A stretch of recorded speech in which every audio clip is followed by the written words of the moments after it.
Write down the side heading, VBT of coordination compounds.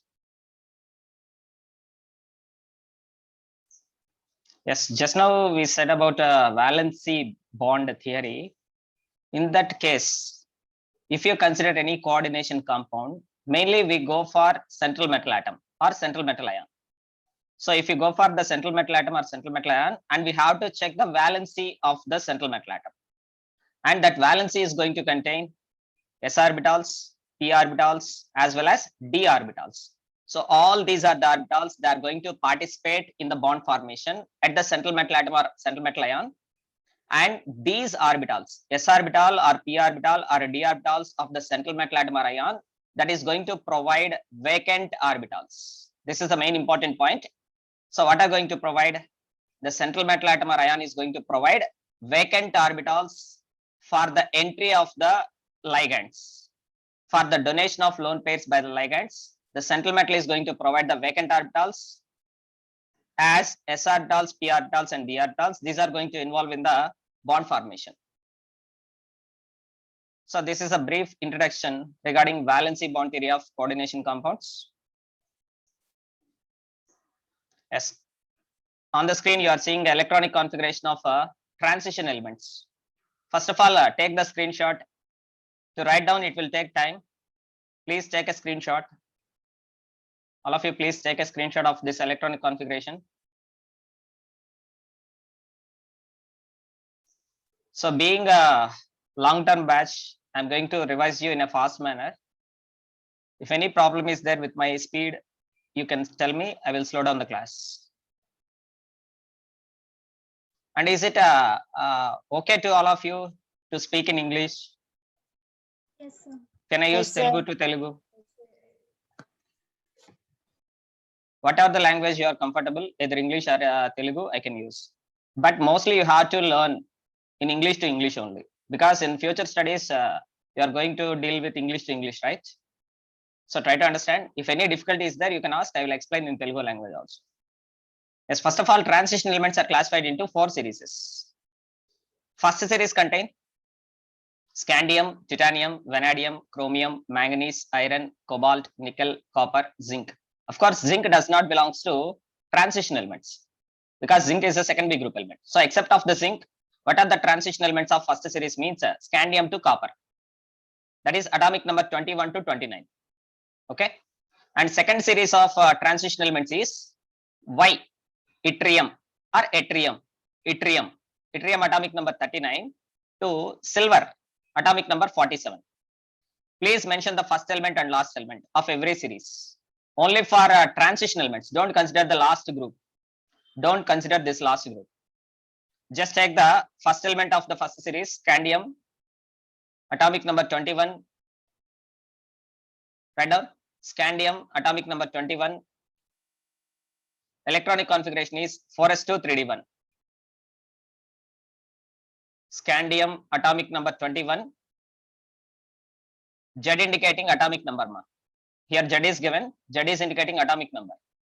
Scandium atomic number is 21. Electronic configuration is 4s2 3d1.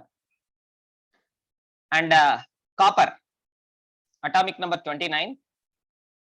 Electronic configuration is 4s1 3d10. Where the differentiating electron is entering? In these elements, where the differentiating electron is entering means in the 3d subshell. Hence, these elements are called as 3d series elements. Scandium to copper or scandium to zinc, they are called as 3d series elements. Next, second series elements starting with Y. Y stands for yttrium. Atomic number is 39. Y means yttrium. Atomic number 39. Electronic configuration is 5s2 4d1. Atomic number 39. Electronic configuration 5s2 4d1. And the next element is Ag. I am taking the first and last of transition elements of every series.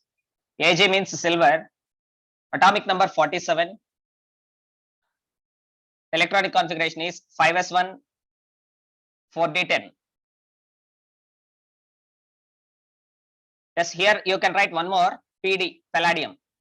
This is also important, palladium. Atomic number 46. Electronic configuration is 5s0 4d10. Abnormal electronic configuration. Abnormal electronic configuration of palladium 5s0 4d10.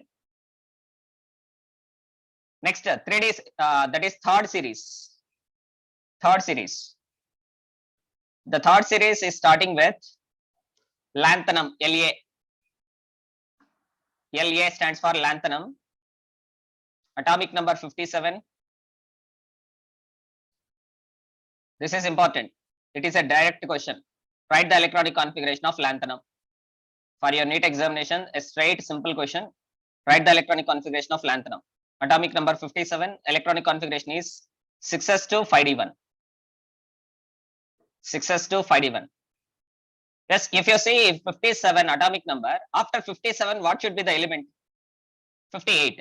But there is no 58, 59, 60, and so on, 71. Between 57 to 72, the missing elements are called as F block elements. Lanthanides. Lanthanides. In those lanthanides, the differentiating electron enters into 4f subshell. 4f subshell. Hence, the elements are called as F block elements. So, remember this one. After lanthanum, what is the D block element? Hafnium. HF. Write down. Hafnium. HF. Hafnium. Atomic number 72. Unless until required, please don't open your mic. Unless until required, please don't open your mic because it is recording. Don't make any noise in the class, please. Hafnium atomic number 72. Electronic configuration is 6s2 4f0 4f0 5d2. And one more, platinum. Atomic number 78. Electronic configuration 6s1 4f0 5d9. And next AU, arum, that is called as gold. Atomic number 79. Electronic configuration 6s1 4f0 5d10. All these are the electronic configurations you have to by head. They are the straight questions to your NEET examination based on memory based questions. These are called as memory based questions. Just by heading you can answer. And remaining elements we will discuss later. Yes, all of you see the nickel.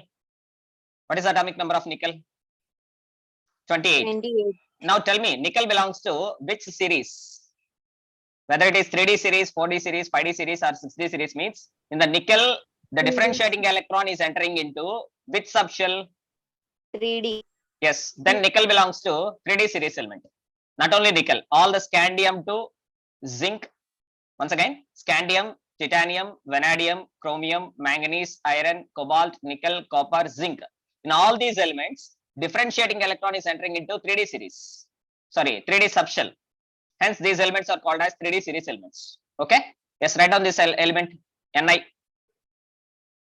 Nickel, atomic number 28. Electronic configuration 4s2 3d8. Nickel, atomic number 28. Electronic configuration 4s2 3d8. Next, one more element, cobalt. Atomic number 27. Electronic configuration 4s2 3d7. Gautami, ekkada chusta unnavu. Cobalt atomic number 27. Electronic configuration 4s2 3d7. Iron atomic number 26. Electronic configuration 4s2 3d6. మీకు doubt రావచ్చు, sir ఏంటి reverse లో వెళ్తూ ఉన్నారు? ఏవైతే important first ఎక్కువగా complexes లో ఏవైతే సెంట్రల్ మెటల్స్ వస్తాయో వాటిని ముందు చెప్తూ ఉన్నా. సో ఇది ఫస్ట్ నుంచి లాస్ట్ వెళ్ళడం కాదు, లాస్ట్ నుంచి ఫస్ట్ రావడం కాదు, ఇంపార్టెన్స్ ఆర్డర్ లో చెప్తూ ఉన్నా. And next element manganese atomic number 25. Electronic configuration 4s2 3d5. manganese, atomic number 25, electronic configuration 4s2 3d5. Chromium, atomic number 24, electronic configuration 4s1 3d5, abnormal electronic configuration. All of you know about this one. So based on these elements, whatever we written now, based on these elements, we are going to study the formation of complexes by these elements based on valency bond theory, VBT. Yes, take the screenshot of this one. Electronic configurations of 3D series, 4D series, 5D series, and 6D series elements. Try to by heart this table. First of all, take the screenshot. After the completion of class, you can write down the electronic configurations in your notebook. Please take the screenshot if it is possible to you. Otherwise, I will send to Dakar sir. I am saving this PDF. Yes, all of you know how to take the screenshots.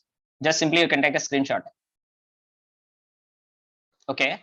So with the help of these electronic configurations, we are going to study about the formation of complex compounds based on valency bond theory.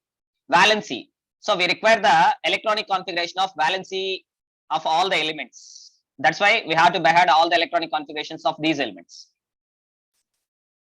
Yes, first one we are going to discuss about the topic type of hybridization. Write down type of hybridization, geometry of complex, and examples. Type of hybridization, geometry of complex, and examples. Yes, first of all, you know which orbitals are considered for hybridization. Tell me. S orbitals, p orbitals, and d orbitals are considered for hybridization, and they are taken in the valency shell of the central metal atom. These orbitals are taken from the valency shell of the central metal atom. What are considered? S orbitals, p orbitals, and d orbitals only, but not f orbitals, because f orbitals are complex in shape. We cannot study the shape of f orbitals easily. So, and one more thing, d block elements, the differentiating electron is entering into s orbitals as well as d orbitals. So that's why we are going to consider three types of orbitals only to explain the formation of complex compounds. S orbitals, p orbitals, and d orbitals of the valency shell of the central metal atoms are only going to be considered. Suppose if I am going to consider only one s orbital and one p orbital of the central metal atom, one s orbital, one p orbital, then the hybridization is known as sp hybridization. All of you know what is the geometry of sp hybridization? Linear. Yes, take this example, sp hybridization. Example is square bracket of Ag NH3 taken twice plus Ag NH3 taken twice plus. Yes, you will get it out. Sir, how can you say it is undergoing sp hybridization? How can we say it is undergoing? Silver is undergoing sp hybridization means, see this one, silver. Atomic number, write down this one. Atomic number of silver is 47. Z stands for atomic number. Silver atomic number 47. Electronic configuration is 5s1 4d10. 5s is having one unpaired electron. 4d is having completely filled subshells or completely filled orbitals. In this complex, can you tell me what is the oxidation state of silver? What is the oxidation state of silver here? +1. Yes, +1. See this one. Now I am taking silver in the +1 oxidation state. What is the electronic configuration of Ag plus? 5s1 becomes 0. 5s1 becomes 5s0. 4d10 is as it is. There is no change. So here I am taking 4d10. There is no change. Then 5s1 becomes 5s0. After 5s, which orbital will come? 5p orbital will come. So in the valency shell of silver ion, what are the vacant orbitals available? 5s orbital is available, 5p orbitals are available. Okay? Yes, see this complex. How many ligands are there here? 2 ligands. Yes, 2 ligands are there. Every ligand can donate how many lone pairs? 1 lone pair. One lone Yes, pair. every ligand is going to donate 1 lone pair. So here 1 lone pair is donated by 1 ammonia molecule. Here, one lone pair is donated by second ammonia molecule. So what are the orbitals involving in bond formation? S and P. Only one s orbital and one p orbital. So to know about the hybridization of the central metal atom, you have to know about the electronic configurations of the central metal atoms. That's why I'm saying you have to by heart the electronic configurations of all the d block elements. Is it understood to all of you? Is it understood to all of you? Yes, Yes, But sir. but in your material, if you observe, for this example, AgNH3 taken twice plus, of course it is the correct. sp hybridization is correct. But what is given? 4 s orbital and 4 p orbitals are involving. That is given. But what are involving here originally? 5s, 5p. So that is the correction from your material. That is the correction from your material. It is not the 4s orbital and 4p orbital. It is the 5s orbital and 5p orbital. One 5s orbital and one 5p orbital are involving in the hybridization. Silver is going to provide two vacant orbitals. One is the 5s orbital, second one is the 5p orbital. And there is no calculation, you have to by heart. If the complex is given as square bracket of AgNH3 taken twice plus, what are the orbitals involving in the hybridization means? You have to remember the answer is 5s and 5p.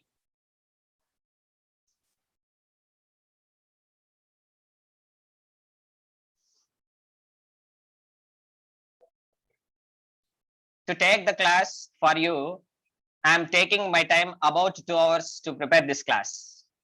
To make the class fast, to make the class clarity, I am using my time about 2 hours for your class, excluding the teaching time. For every class, I am using 2 hours of myself time for your class. Is it understood, ma? Yes, sir. Yes, remember these two examples. AgNH3 taken twice plus and AgCN taken twice plus. In both the cases, silver is going to exhibit sp hybridization. If it is the sp hybridization, what is the geometry of the molecule? What is the geometry of the molecule? Linear. So that is the answer. That is the answer. Okay, I'm moving to the next page.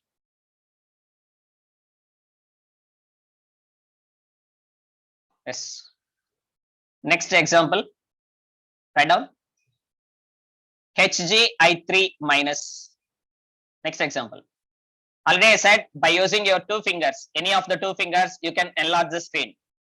Wherever the screen you want to see, just by using your 2 fingers on the screen, you can enlarge. If the font size is very small, you can use the enlarging method. Yes, write down the example first. Square bracket of HgI3 minus. Okay, first of all, we have to know the atomic number of Hg. What is meant by Hg? Mercury. Mercury. Hg is called as mercury. Mercury atomic number 80. Write down. Atomic number of mercury is 80. Electronic configuration is 6s2 5d10. 6s2 5d10. Yes, now tell me, in this complex, what is the oxidation state of mercury?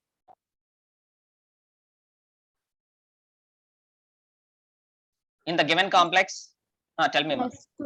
Yes, very good. Here in this complex, mercury is present in +2 oxidation state. That means we have to remove 2 electrons. From where we are going to remove 2 electrons? 6. From 6s, we are going to remove the 2 electrons. So that's why we can write the electronic configuration of Hg2 plus as 5d10, 6s0.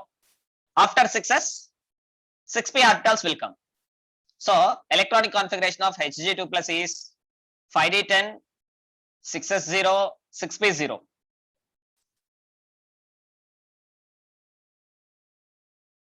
Now, how many ligands are there in the complex? 3. Yes, 3 ligands are there. Every ligand is going to donate 1 lone pair. Here 1 lone pair is occupied in the valency shell of the central metal atom. Here 1 lone pair is occupied. Who is opening the mic, ma? What is the use? Here 1 lone pair is occupied. Total how many orbitals are participating in the bond formation? How many orbitals are participating? One s orbital and P orbitals. two p orbitals are participating in the bond formation. Then the hybridization is known as sp2 sp2. hybridization. If it is the sp2 hybridization, what is the geometry of the molecule? Trigonal planar. Yes, write down this one. The geometry of the molecule is, of course, it is not the molecule, ion.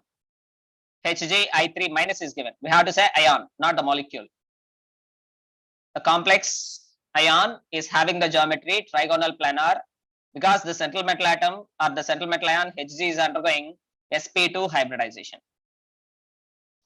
Yes, in these two cases, in the previous case and in this case, whether the inner orbitals are involving or outer orbitals are involving. Outer orbital. Yes, here you can see 5d orbitals are called as inner orbitals. 6s and 6p orbitals are called as outer orbitals. So in the previous case and in this case, which orbitals are involving in the bond formation? Outer orbital. Outer orbitals are involving in the bond formation. Write down. In these two cases, outer orbitals are involving in the bond formation. Outer orbitals are involving in the bond formation. Outer orbitals are involving in the bond formation. Hence, these two are the examples of outer orbital complexes. These two are known as outer orbital complexes. Outer orbital complexes. And if you observe the electronic configuration here for Hg2 plus, once observe the electronic configuration of Hg2 plus, is there any lone pair is present?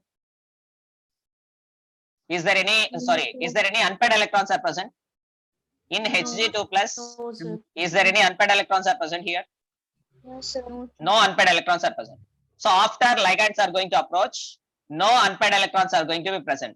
This is a pair of electron, pair of electron, pair of electron. All these are the pair of electrons. So whenever no unpaired electrons are present, that complex is said to be diamagnetic. Diamagnetic. So this complex is an example of diamagnetic complex. But valency bond theory does not explain about the magnetic properties. Of course, we are just guessing, but the valency bond theory does not explain about the magnetic properties. Okay. And coming to once again the previous example, all of you see the previous example. In the case of previous example, tell me here 5s orbital is going to occupy with one lone pair from one ammonia. 5p orbital is going to occupy with one lone pair from second ammonia. Now, is there any lone pairs? Is there any unpaired electrons are present? Sir. No unpaired electrons are present. So this complex, and the next complex, what we observed, all these are the examples of diamagnetic complexes. All these are examples of diamagnetic complexes. వినదగు నెవ్వరు చెప్పిన వినినంతనే వేగుపడక వివరింపంగన్ కనికల్ల నిజము తెలిసిన మనుజుడే పో నీతిపరుడు మహిళ సుమతి. ఎందుకు చెప్పాను అంటే మనుషులకు ఒకసారి చెప్తే రెండుసార్లు చెప్తే అర్థం చేసుకోవాలమ్మా. స్క్రీన్ పైన రాయొద్దని చెప్తూ ఉన్నా, రాస్తూ ఉన్నారు. అందుకోసం ఈ పద్యం చెప్పాల్సి వచ్చింది. Okay, fine. Yes, take the next slide, next examples. Type of hybridization. Next page. Type of hybridization. Geometry of complex. And examples. Type of hybridization. Geometry of the complex and the examples. In this page, whatever you are seeing, that is very, very, very important topic. All these examples in this page are very, very, very important. Slowly, one by one, we will study about this one. First of all, coming to the example, NiCO taken 4 times. NiCO taken 4 times. Yesterday we studied. It is an example of tetrahedral complex. Nickel is undergoing sp3 hybridization. How can you say nickel undergoes sp3 hybridization? Tell me the atomic number of nickel. 28. Electronic configuration is 4s to 3d8. yes, 4s to 3d8. Write down. electronic configuration of nickel is 4s2 3d8. 4s is having a pair of electron. 3d is having 8 electrons. How the 8 electrons are represented means, first of all, 1 electron in each orbital is represented according to Hund's rule of maximum multiplicity. Then pairing of electrons is going to take place. 6th electron, 7th electron, and then 8th electron. Now tell me, nickel in the atomic state, how many unpaired electrons are present? 2 unpaired. Nickel in the atomic state, it is going to contain unpaired electrons. The number of unpaired electrons are 2. Okay. But in this complex, what is the oxidation state of nickel? 0. Yes, 0, 0. Why? Because means carbon monoxide is called as carbonyl. Carbon monoxide is known as carbonyl. It is a neutral ligand. Here carbon monoxide is called as carbonyl group. That is an example of neutral ligand. Neutral ligand's oxidation state is 0. Hence nickel oxidation state is 0. So then I have to write nickel again, 0 oxidation state. But if you observe here carbon monoxide is represented like this. Carbon, triple bond oxygen. Here carbon is going to contain 1 lone pair, oxygen is going to contain 1 lone pair. This is the structure of carbon monoxide. Okay. In this carbon monoxide, which one is going to donate the lone pair, whether carbon or oxygen? Carbon. Because less electronegative atom is ready to donate the lone pair, but not more electronegative atom. Being less electronegative atom, carbon is going to donate the lone pair. Okay. So now carbon is, of course, it is less electronegative atom donating the lone pair, means it is acting as a, carbon monoxide is acting as a strong ligand. Write down this point. Carbon monoxide is acting as a strong ligand. The carbon monoxide acts as a strong ligand. So whenever a strong ligand is there, there is a rearrangement of electrons is going to take place. Rearrangement of electrons. That means this 4s2 electrons are going to jump into 3d. Then nickel electronic configuration is written as 3d8 becomes 3d10. 3d8 becomes 3d10. Write down. 3d8 becomes 3d10. Then 4s becomes 0. 4s becomes 0. So here 4s is going to be 0 without any electrons because of rearrangement of electrons. Why? Because means here the ligand is a strong ligand. So whenever the strong ligands are there, there is a rearrangement of electrons is going to take place in the valency shell of the central metal atoms. Then 4s becomes 0. After 4s, 4p is there. 4p is 0. How many orbitals are available here? Vacant orbitals, how many are available? 4 vacant orbitals are available. One is the s orbital, remaining 3 are the p orbitals. How many ligands are there in this complex? 4 ligands. 4 ligands are there. So every ligand is going to donate 1 lone pair. Here, second ligand donating lone pair, third ligand donating lone pair, fourth ligand donating lone pair. What are the orbitals involving in bond formation? 4s, 4p. Yes, 4s and 4p. That is very, very important key point. 4s and 4p orbitals are involving in bond formation, and the hybridization is going to be sp3 hybridization. As a result, geometry of the molecule is going to be tetrahedral.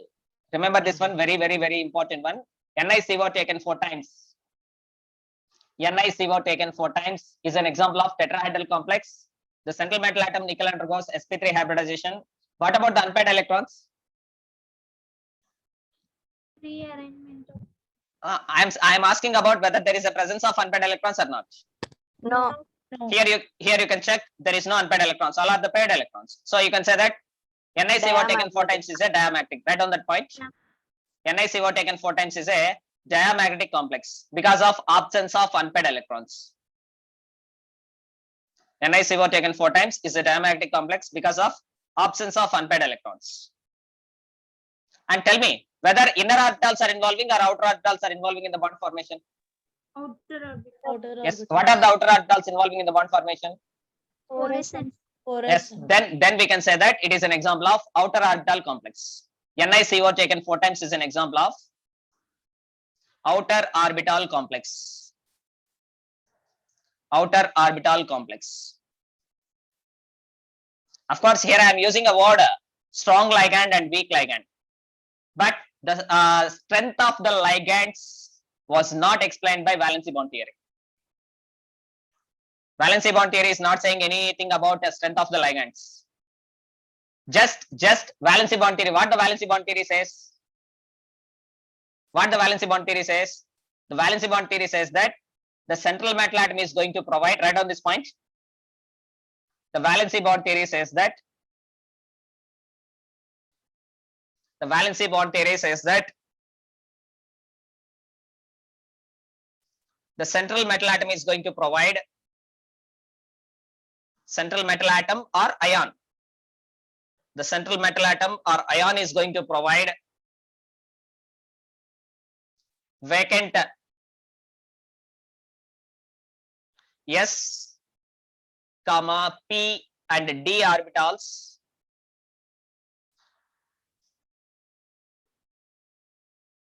for the donation of lone pairs. For the donation of lone pairs present at the ligands, present at the ligands to form a complex compound. Present at the ligands to form a complex compound. Many students didn't open the video. Please, all of you open your videos. Tell me, Chepama. Charging Okay, fine. Okay. Charging problem ఉన్న వాళ్ళు video on చేయాల్సిన అవసరం లేదు. నాకు అర్థమైంది మీ problem. Okay, fine. I'm sorry to ask you. ఇప్పుడు చెప్పిన టాపిక్ అర్థమవుతుందా? Okay, fine. సో ఇక్కడ వాలెన్సీ బాండ్ థియరీ ఏం చెప్తోంది అంటే, తెలుగులో చెప్తున్నా, వాలెన్సీ బాండ్ థియరీ ఏం చెప్తుంది అంటే, లైగాండ్ దగ్గర నుంచి ఎలక్ట్రాన్ పేర్ ని తీసుకోవడానికి సెంట్రల్ మెటల్ ఆటమ్ దాని వాలెన్సీలో ఉన్న ఆర్బిటాల్స్ ని వేకెంట్ చేస్తూ ఉంటుంది. అది ఎలక్ట్రాన్స్ రీఅరేంజ్ చేసుకోవడం వల్ల వేకెంట్ గా ఉంచుకుంటుంది. ఎలక్ట్రాన్స్ రీఅరేంజ్ చేసుకోకుండా కూడా వేకెంట్ ఆర్బిటాల్స్ ని ప్రొవైడ్ చేస్తుంది వాలెన్సీ షెల్ లో. ఏంటా వేకెంట్ ఆర్బిటాల్స్ అంటే ఎస్ ఆర్బిటాల్స్ కావచ్చు, పి ఆర్బిటాల్స్ కావచ్చు, డి ఆర్బిటాల్స్ కావచ్చు, ఏవైనా కావచ్చు. సో ఎందుకు ఇలా అరేంజ్మెంట్ జరుగుతూ ఉంది అంటే ఎలక్ట్రాన్ పెయిర్ ని యాక్సెప్ట్ చేయడం కోసం జరుగుతూ ఉంది. ఇది వాలెన్సీ బాండ్ థియరీ చెప్తుంది. బట్ వాలెన్సీ బాండ్ థియరీ ఏం చెప్పలేదు అంటే హైబ్రిడైజేషన్ గురించి ఎక్కడా మాట్లాడలేదు. ఇంటర్మిక్సింగ్ ఆఫ్ ఆర్బిటాల్స్ గురించి ఎక్కడా మాట్లాడట్లేదు. హైబ్రిడైజేషన్ అనే కాన్సెప్టే వాలెన్సీ బాండ్ థియరీ కన్సిడర్ చేయదు. మీరు ఫస్ట్ ఇయర్ లో కూడా వినుంటే కనుక వాలెన్సీ బాండ్ థియరీ చెప్పేటప్పుడు ఎక్కడ కూడా హైబ్రిడైజేషన్ గురించి మాట్లాడడం. కానీ ఎగ్జాంపుల్స్ చెప్పేటప్పుడు అమోనియా గురించి చెప్తాం, sp3 హైబ్రిడైజేషన్ అంటాం. వాటర్ మాలిక్యూల్ చెప్తాం, sp3 హైబ్రిడైజేషన్ అంటాం. మీథేన్ మాలిక్యూల్ చెప్తాం, sp3 హైబ్రిడైజేషన్ అన్నాం. కానీ హైబ్రిడైజేషన్ అనే concept valency bond theory use చేయలేదు. అదే ఒక డ్రాబ్యాక్, వాలెన్సీ బాండ్ థియరీలో ఉన్న మెయిన్ డ్రాబ్యాక్ అదే. నిన్న క్లాస్ లో మాట్లాడాం, కోఆర్డినేషన్ నెంబర్ 4 అయినప్పుడు అది టెట్రాహెడ్రల్ జామెట్రీ కావచ్చు, స్క్వేర్ ప్లానార్ జామెట్రీ కావచ్చు. సో టెట్రాహెడ్రల్ జామెట్రీనా స్క్వేర్ ప్లానార్ జామెట్రీనా తెలుసుకోవాలి అంటే hybridisation of central metal atom తెలియాలి. Hybridisation of central metal atom అనేది వాలెన్సీ బాండ్ థియరీ ఎక్స్ప్లెయిన్ చెయ్యలేదు. ఎవరు చెప్పాడు అంటే తర్వాత థియరీ వస్తుంది, సిఎఫ్టి క్రిస్టల్ ఫీల్డ్ థియరీలో వస్తుంది. చెప్పింది అర్థమైందా? తెలుగులో చెప్పింది అర్థమైందా? ఓకే, ఓకే మా, thank you. So first example once again on the screen, NiCO taken 4 times. Tell me, what is the hybridization of nickel? 3. What is the oxidation state of nickel? 0. What is the geometry of this complex? Tetrahedral. What is the magnetic nature of this complex? Diamagnetic. Fine, very good. Yes, write down the second example. Square bracket of Zn NH3 taken 4 times 2 plus. Square bracket of Zn NH3 taken 4 times 2 plus. In this one also we have to prove that Zn is undergoing which hybridization? sp3. Of course it is not explained by valency bond theory. Of course we are going to prove zinc is undergoing sp3 hybridization. How means? First we have to take the zinc, atomic number is 30. Along with me you have to write zinc atomic number 30. Electronic configuration is argon 4s2 3d10. In the atomic state, the zinc atomic number is 30, electronic configuration 4s2 3d10. But in this complex, what is the electronic configuration of what is the oxidation state of zinc? +2. +2. Yes, write down zinc in +2 oxidation state or 2+ oxidation state. The electronic configuration is going to be 3d10. I'm not writing argon. Zinc electronic configuration in +2 oxidation state is 3d10,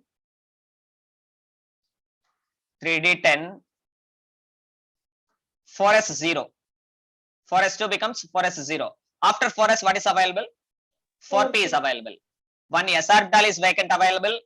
3 p orbitals vacant available in the valency shell of the central metal ion. Now, how many ligands are there here? 4. 4 ligands are there. Is there any rearrangement is required here? No. There is no rearrangement. But in the case of NiCO taken 4 times, what is happening? Rearrange. From where to where rearrangement is happening in this case? 3d8 4s2 becomes 3d8 4s2 becomes 3d10 4s0. Yes, this is the key point in this case. So here carbon monoxide is acting as a strong ligand. Here ammonia is also acting as a strong ligand. But in the second case, in the second complex, there is no rearrangement is required because all the 4 vacant orbitals are available and they are available in the outer shell. So these orbitals are called as outer orbitals. Yes, first ligand donating a lone pair, second ligand donating a lone pair, third ligand donating a lone pair, fourth ligand donating a lone pair. Then we can say that 1 s orbital, 3 p orbitals are involving in the bond formation, hence it is known as sp3 hybridization. So in the case of complex Zn NH3 taken 4 times 2 plus, zinc is undergoing sp3 hybridization. As a result, we can say that this complex is having tetrahedral geometry. Yes, by seeing this electronic configuration, is there any unpaired electrons are present? No, sir. No unpaired No. electron is present. So this one is also an example of diamagnetic complex. Write down this one. Diamagnetic complex.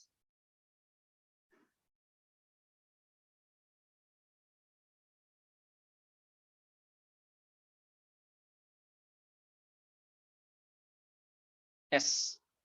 Take the next example. Write down the next example. Zn Cl4 2 minus. Zn, this one. Zn Cl4 2 minus. Tell me the oxidation state of zinc. +2.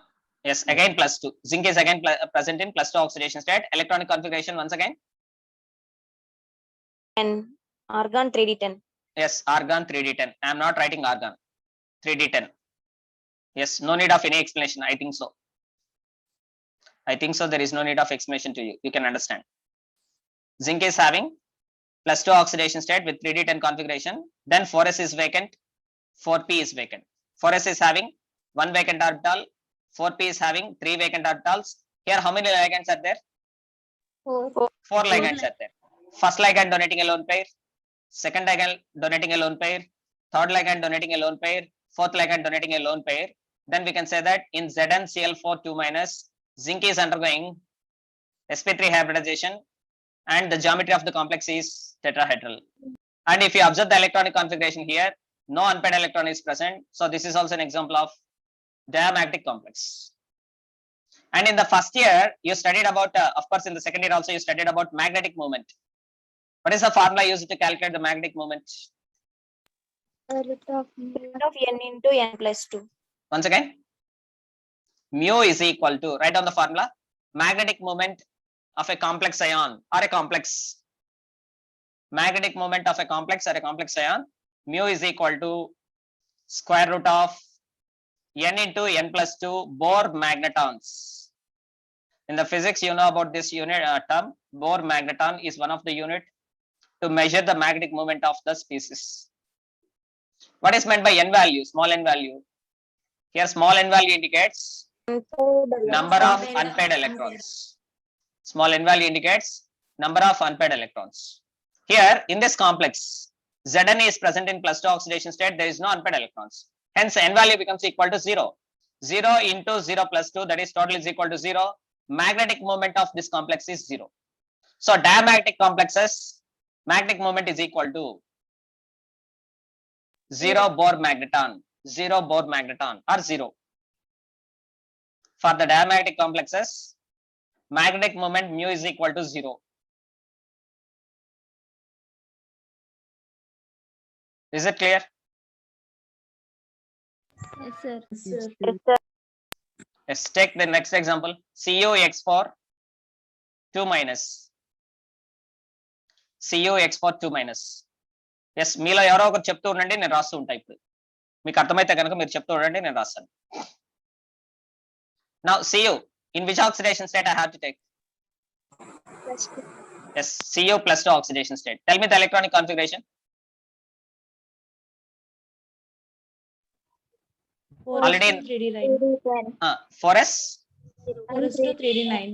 4s2 3d9. Are you sure? 4s1 3d10. Are you sure? Sir, in +2 oxidation, 4s0 3d. I am asking about copper in +2 oxidation state. Okay, to avoid that, 4s0. wait. To avoid that confusion, first I am writing copper. Electronic atomic number 29. Electronic configuration, write down. Copper atomic number 29. Electronic configuration, argon 4s1 3d10. This is the abnormal electronic configuration. But copper is present in +2 oxidation state in the complex. Then the electronic configuration is going to be argon 4s1 becomes 4s0. 3d10 becomes 3d9. So we have to write copper +2. Remember this one, copper +2. Very important. Please remember. Copper +2 electronic configuration is argon 3d9. 3d9. 1, 2, 3, 4, 5, 6, 7, 8, 9. 3d9. After 3d9, 4s0. After 4s0, 4p0. How many orbitals are available here? 4 orbitals are available. One is the 4s orbital, remaining 3 are the 4p orbitals. How many ligands are present here, ma? 4 ligands. First ligand donating a lone pair, second ligand donating a lone pair, third ligand donating a lone pair, fourth ligand donating a lone pair. Now tell me whether this complex is a diamagnetic complex or not. Diamagnetic. Is it diamagnetic complex or not? If you see here, No, sir. one unpaired electron is present. Write down this point. Cu export 2 minus is having one unpaired electron. Cu export 2 minus is having one unpaired electron. Hence it is paramagnetic complex.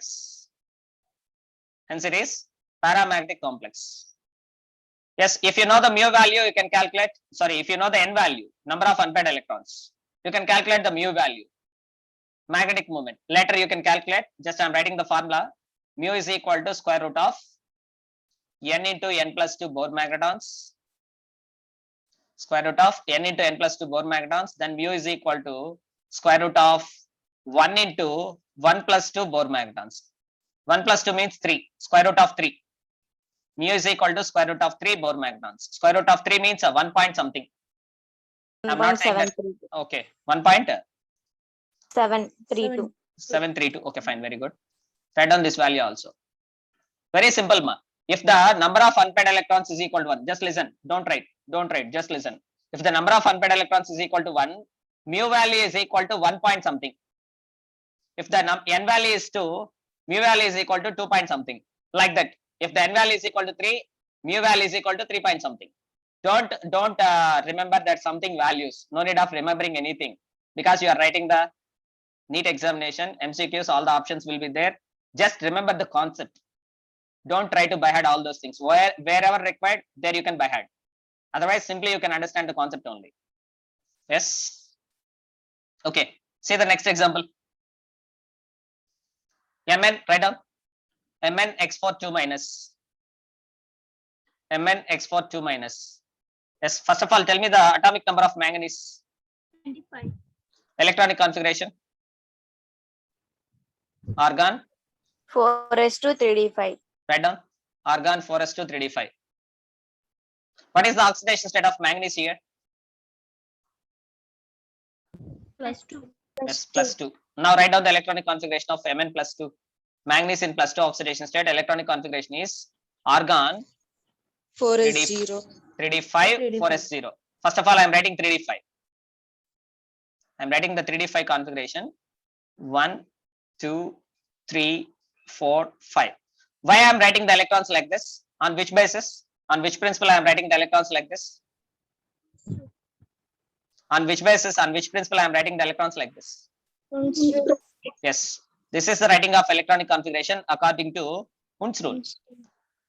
filling of one electron in each degenerated orbital. Once again, filling of one electron in each degenerated orbital, then only the electron is going to pair. That is called as Hund's rule. Okay, 3D5 is okay. What about 4s? 4s Yes, 4s 0, then 4p 0. 4s 0, 4p 0. 4s is having vacant orbital. 4p subshell is having 3 vacant orbitals. Now see this one. Here, how many ligands are there? 4 like 4. Of course, the ligand is X. X stands for chlorine, bromine, iodine. Whether they are less electronegative elements or more electronegative elements. More More electronic. electronegative. When these are more electronegative elements, what about their strength of the ligand? Less. Weak Yes, ligands. yes, yes. Halogens are acting as, write down the point. Halogens are acting as weak ligands. The halogens are acting as weak ligands. Once again, I am saying VBT, valency bond theory, does not explain about the strength of the ligands. Okay, being weak ligands, what is not going to happen means here there is no rearrangement is going to happen. Here, no rearrangement of electrons is going to happen. No rearrangement of electrons is going to happen in the valency shell of the central metal atom. Write down the point. When a weak ligand is there in the complex, when a weak ligand is there in the complex, when a weak ligand there is in the complex, there is no rearrangement of electrons in the valency shell of the central metal atom takes place. There is no rearrangement of electrons in the valency shell of central metal atom takes place. There is no rearrangement of electrons in the valency shell of central metal atom takes place. Yes, once again, see this complex. All of you observe this complex here. This is a complex, observe. Here X is there, halogen. And how many halogens are present here means 4. Where the electron pairs should be filled. Electron pairs from the ligands, where they should be filled. outer 4s and 4p. Yes, 4s and 4p. 4s is going to have one lone pair from one ligand. 4p is having one lone pair from one ligand, another lone pair from another ligand, another lone pair from another ligand. Now, what is a hybridization means? Again the same, sp3 hybridization. sp3 hybridization. The geometry of the complex is going to be tetrahedral. Tetrahedral. What about its magnetic nature? Paramagnetic. So this complex is an example of paramagnetic complex. Write down the point. This complex is an example of MnX4 2- is an example of paramagnetic complex. What is its magnetic moment value?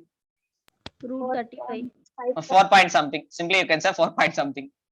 No need to remember the values. Okay. Sorry, not 4 point something, 5 point something. 5 point something. Why? Because means here you can see how many number of unpaired electrons are present. 5 unpaired electrons are present. Then you have to say mu value is equal to 5 point something Bohr magnetons. See your textbook, you can find the answer, exact answer. Don't see now. Don't see now.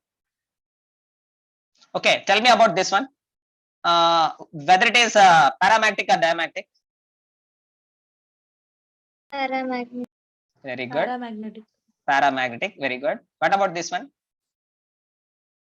Diamagnetic. Diamagnetic. Very good. Diamagnetic. What about this one? Diamagnetic. Diamagnetic. What about this one? Diamagnetic. What about the hybridization of the central metal atom of all these complexes? Means same. All these complexes, the central metal atom is undergoing sp3 hybridization. Geometry of the complex is also same, tetrahedral. But the magnetic nature is not depending upon the hybridization or the geometry. It is depending upon the number of unpaired electrons only. Yes. See the last example. I think there is no need of any explanation. Now I am questioning you. Tell me, what is the oxidation state of nickel here?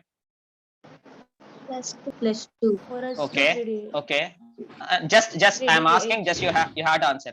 In this complex, whether nickel is going to have any unpaired electrons? Sir. In this complex, whether nickel is going to have any unpaired electrons?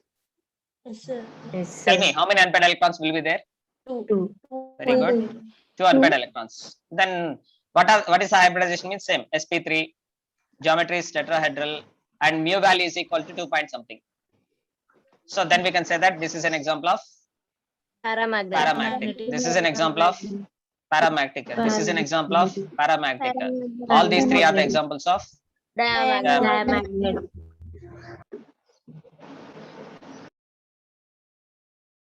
Yes. Next, one more example regarding sp3 hybridization. Just now we already discussed. NiCO taken 4 times. Completed already. This one is also completed. Zn, NH3 taken 4 times 2 plus.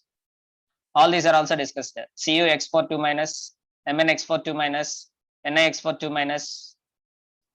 Once revise yourself. Yes, this is important complex. Important complex. Write down the formula.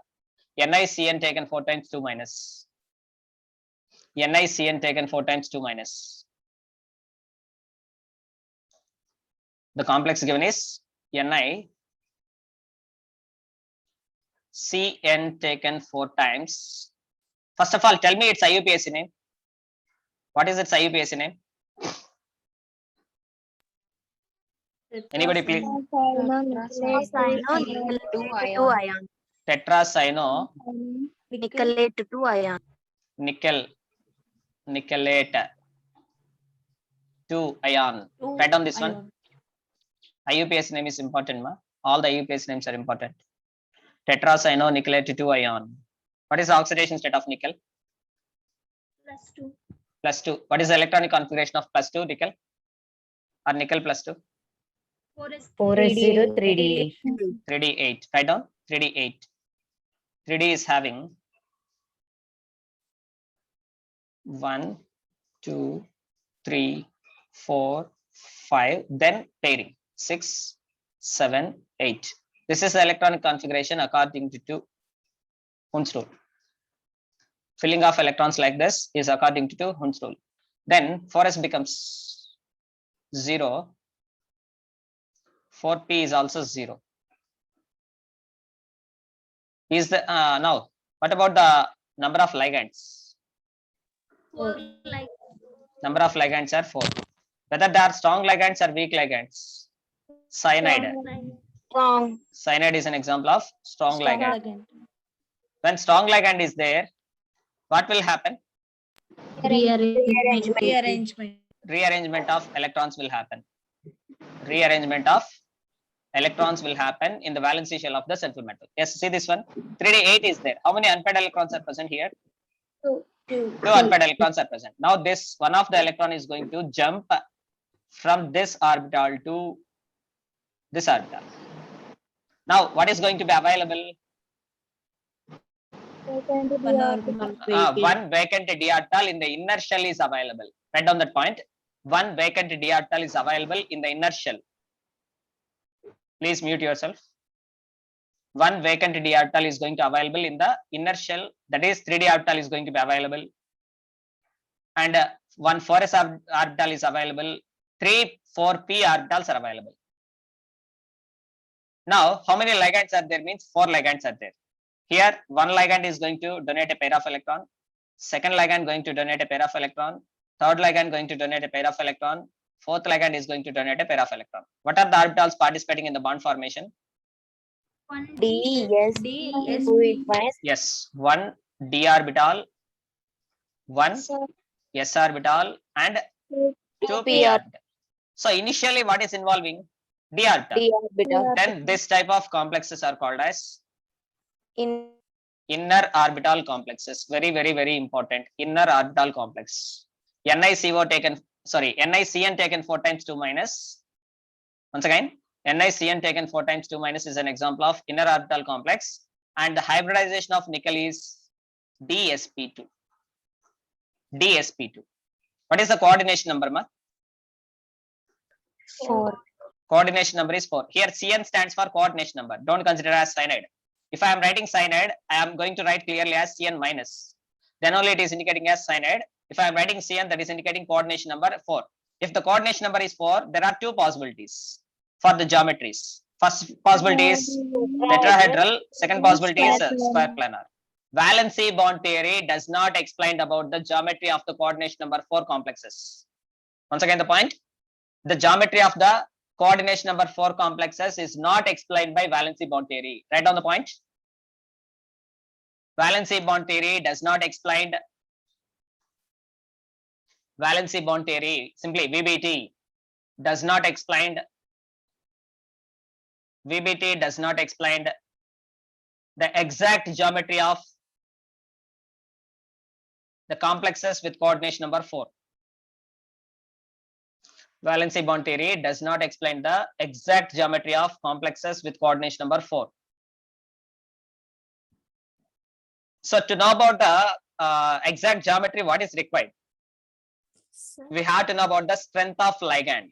Whether the given ligand is a strong ligand or weak ligand is required.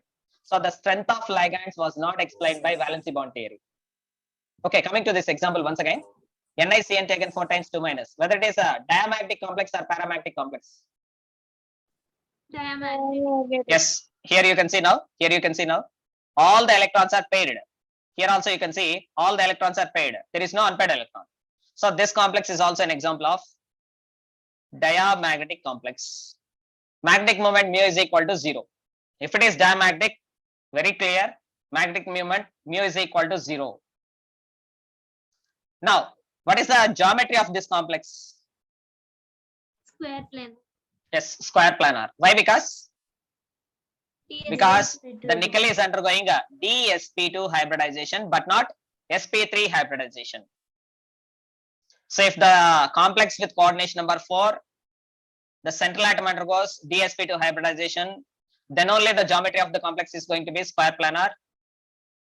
If the central atom with coordination number 4 undergoes sp3 hybridization, then the geometry of the complex is going to be tetrahedral. NiCN taken 4 times 2 minus is an example of square planar complex. It is an example of diamagnetic complex, and it is an example of inner orbital complex. Malli cheptunnanu, NiCN taken 4 times 2 minus is a inner orbital complex, diamagnetic complex. The central metal atom nickel undergoes dsp2 hybridization, and the geometry of the complex is square planar.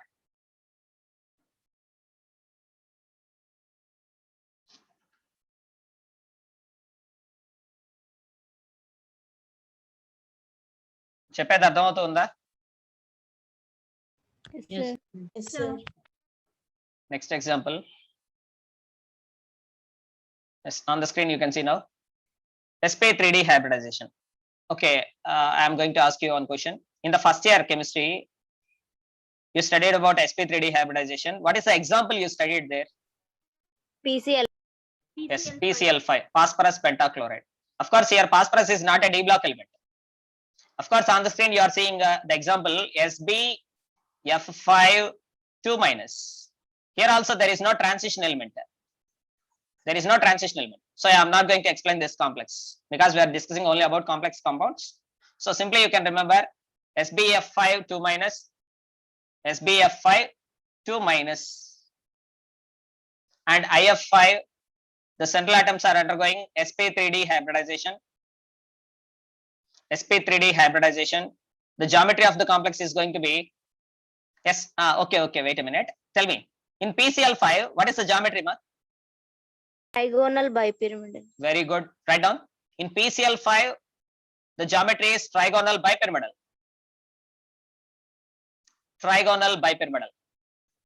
If the central atom is undergoing sp3d hybridization, in general, the geometry of the complex should be trigonal bipyramidal. But in the case of SbF5 2 minus and IF5, why it is going to be square pyramidal? In the first year also you studied in the Vesper theory, second table. If you observe the textbook, the second table of Vesper theory, the central atom with lone pairs of electrons is going to have deviation in the shape of the molecules. The central atoms are going to have lone pairs. Between the lone pairs and bond pairs, between the lone pairs and lone pairs, between the bond pairs and bond pairs, there is a repulsion. As a result, the geometry of the molecule is going to get changed. So Here phosphorus is not going to have the lone pair, but here antimony, Sb is called as antimony, is going to have the lone pair.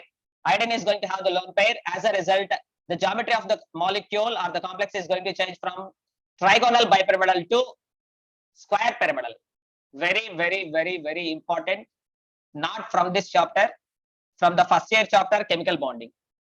These are the examples from the first year chapter, chemical bonding only. And the topic is based on VSEPR theory. Once go through the topic, VSEPR theory. అయితే ఒక్కటి ఇక్కడ ఒకసారి board పైన చూడండి అందరూ. D subshell తీసుకుంటున్నాను నేను. D subshell orbitals ఎన్ని ఉంటాయమ్మా? 5. చెప్పండి ఏంటి ఆర్బిటాల్స్, వాటి పేర్లు ఏంటి?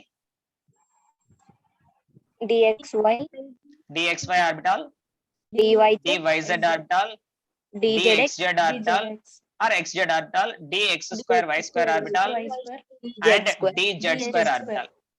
And you know these three orbitals are called as T2G orbitals. These two orbitals are called as EG orbitals. That was explained by the theory crystal field theory. In the next class we will discuss about crystal field theory. The 5 degenerated orbitals, all these orbitals are called as same energetic orbitals are called as degenerated orbitals. DXY, DYZ, DXZ, DX square, Y square, and DZ square all are called as degenerated orbitals until unless there is no ligand. Until unless there is no ligand. Suppose for example, if I am going to take manganese, if I am going to take only manganese, what is the electronic configuration of manganese? Argon 3D, 4s2 3d5. 4s2 3d5. In this case, all these d orbitals are going to have same energy. But when a manganese complex is going to be taken in the presence of ligands, the d orbitals are going to split. In the presence of ligands, the d orbitals are going to split into two sets. The first set is called as T2G set. The second set is known as EG set. T2G set is having DXY, DYZ, DXZ. EG set is having DX square, Y square, and DZ square. This was explained by the theory crystal field splitting theory. Okay, my point is if you observe this example once again, SbFi2 minus, actually SbFi2 minus. Here antimony is undergoing which hybridization? sp3d hybridization. Yes, coming to this point, d orbital. Which d orbital is going to participate in the hybridization? That is the question. Whether dxy orbital involves or dy orbital involves, dz xz orbital involves, or dx square y square orbital involves, or dz square orbital involves, that is the question. But if you see here, already it is given very clearly. Which orbital is going to involve? Dx square y square orbital is going to involve, but not dxy orbital or dyz orbital, dxz orbital or dz square orbital. These are not involving. Only this one is going to involve. Why? That was not explained by valency bond theory. Particularly which d orbitals are going to participate in the bond formation is not explained by valency bond theory. To know about the participation of the d orbitals, we have to know about the strength of ligands. The strength of ligands was not explained by valency bond theory. Just remember here, this is important for NEET examination. This bit is important for NEET examination. In the case of SbFi or IFi, which d orbital involves? Straight question. Dx square y square. But doubt, sir, ఎందుకు dx square y square మాత్రమే involve అవ్వాలి? dxyz involve కావచ్చు కదా, sorry dxy involve కావచ్చు కదా, dyz involve కావచ్చు కదా, dxz involve కావచ్చు కదా, లేదా dz స్క్వేర్ ఆర్బిటాల్ ఇన్వాల్వ్ కావచ్చు కదా. ఇవన్నీ అందుబాటులో ఉన్నాయి కదా. మరి ఎందుకు dx స్క్వేర్ y స్క్వేర్ మాత్రమే పార్టిసిపేట్ అవుతుంది అంటే నెక్స్ట్ టాపిక్ వెళ్ళినప్పుడు డిస్కస్ చేద్దాం. Crystal field theory. ప్రస్తుతానికైతే ఇక్కడ గుర్తుపెట్టుకోండి examples. SbFi2 minus and IF5. The d orbital participating is dx square y square. Very, very, very important bit for NEET. అది ఎందుకు ఏంటి రీజన్ ఏంటంటే నెక్స్ట్ క్లాస్ లో డిస్కస్ చేస్తాం. Yes, on the screen some more examples. Write down. Hybridization. Here heading is hybridization. Hybridization. Write down in the notes. And here examples.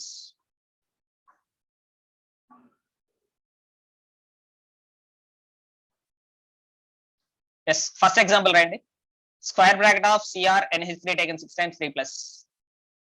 square bracket of Cr NH3 taken 6 times 3 plus. Yes, in the first complex, what is the atomic number of chromium? 29. 24. Write down 24. Electronic configuration, argon 4s1 3d5. 3d5. Yes, in this complex, what is the oxidation state of chromium? Plus 3. Plus Yes, 3. plus 3, because that is a neutral ligand. Ammonia is a neutral ligand. So chromium is present in plus 3 oxidation state. Electronic configuration is 3d3. 3d3. Write down.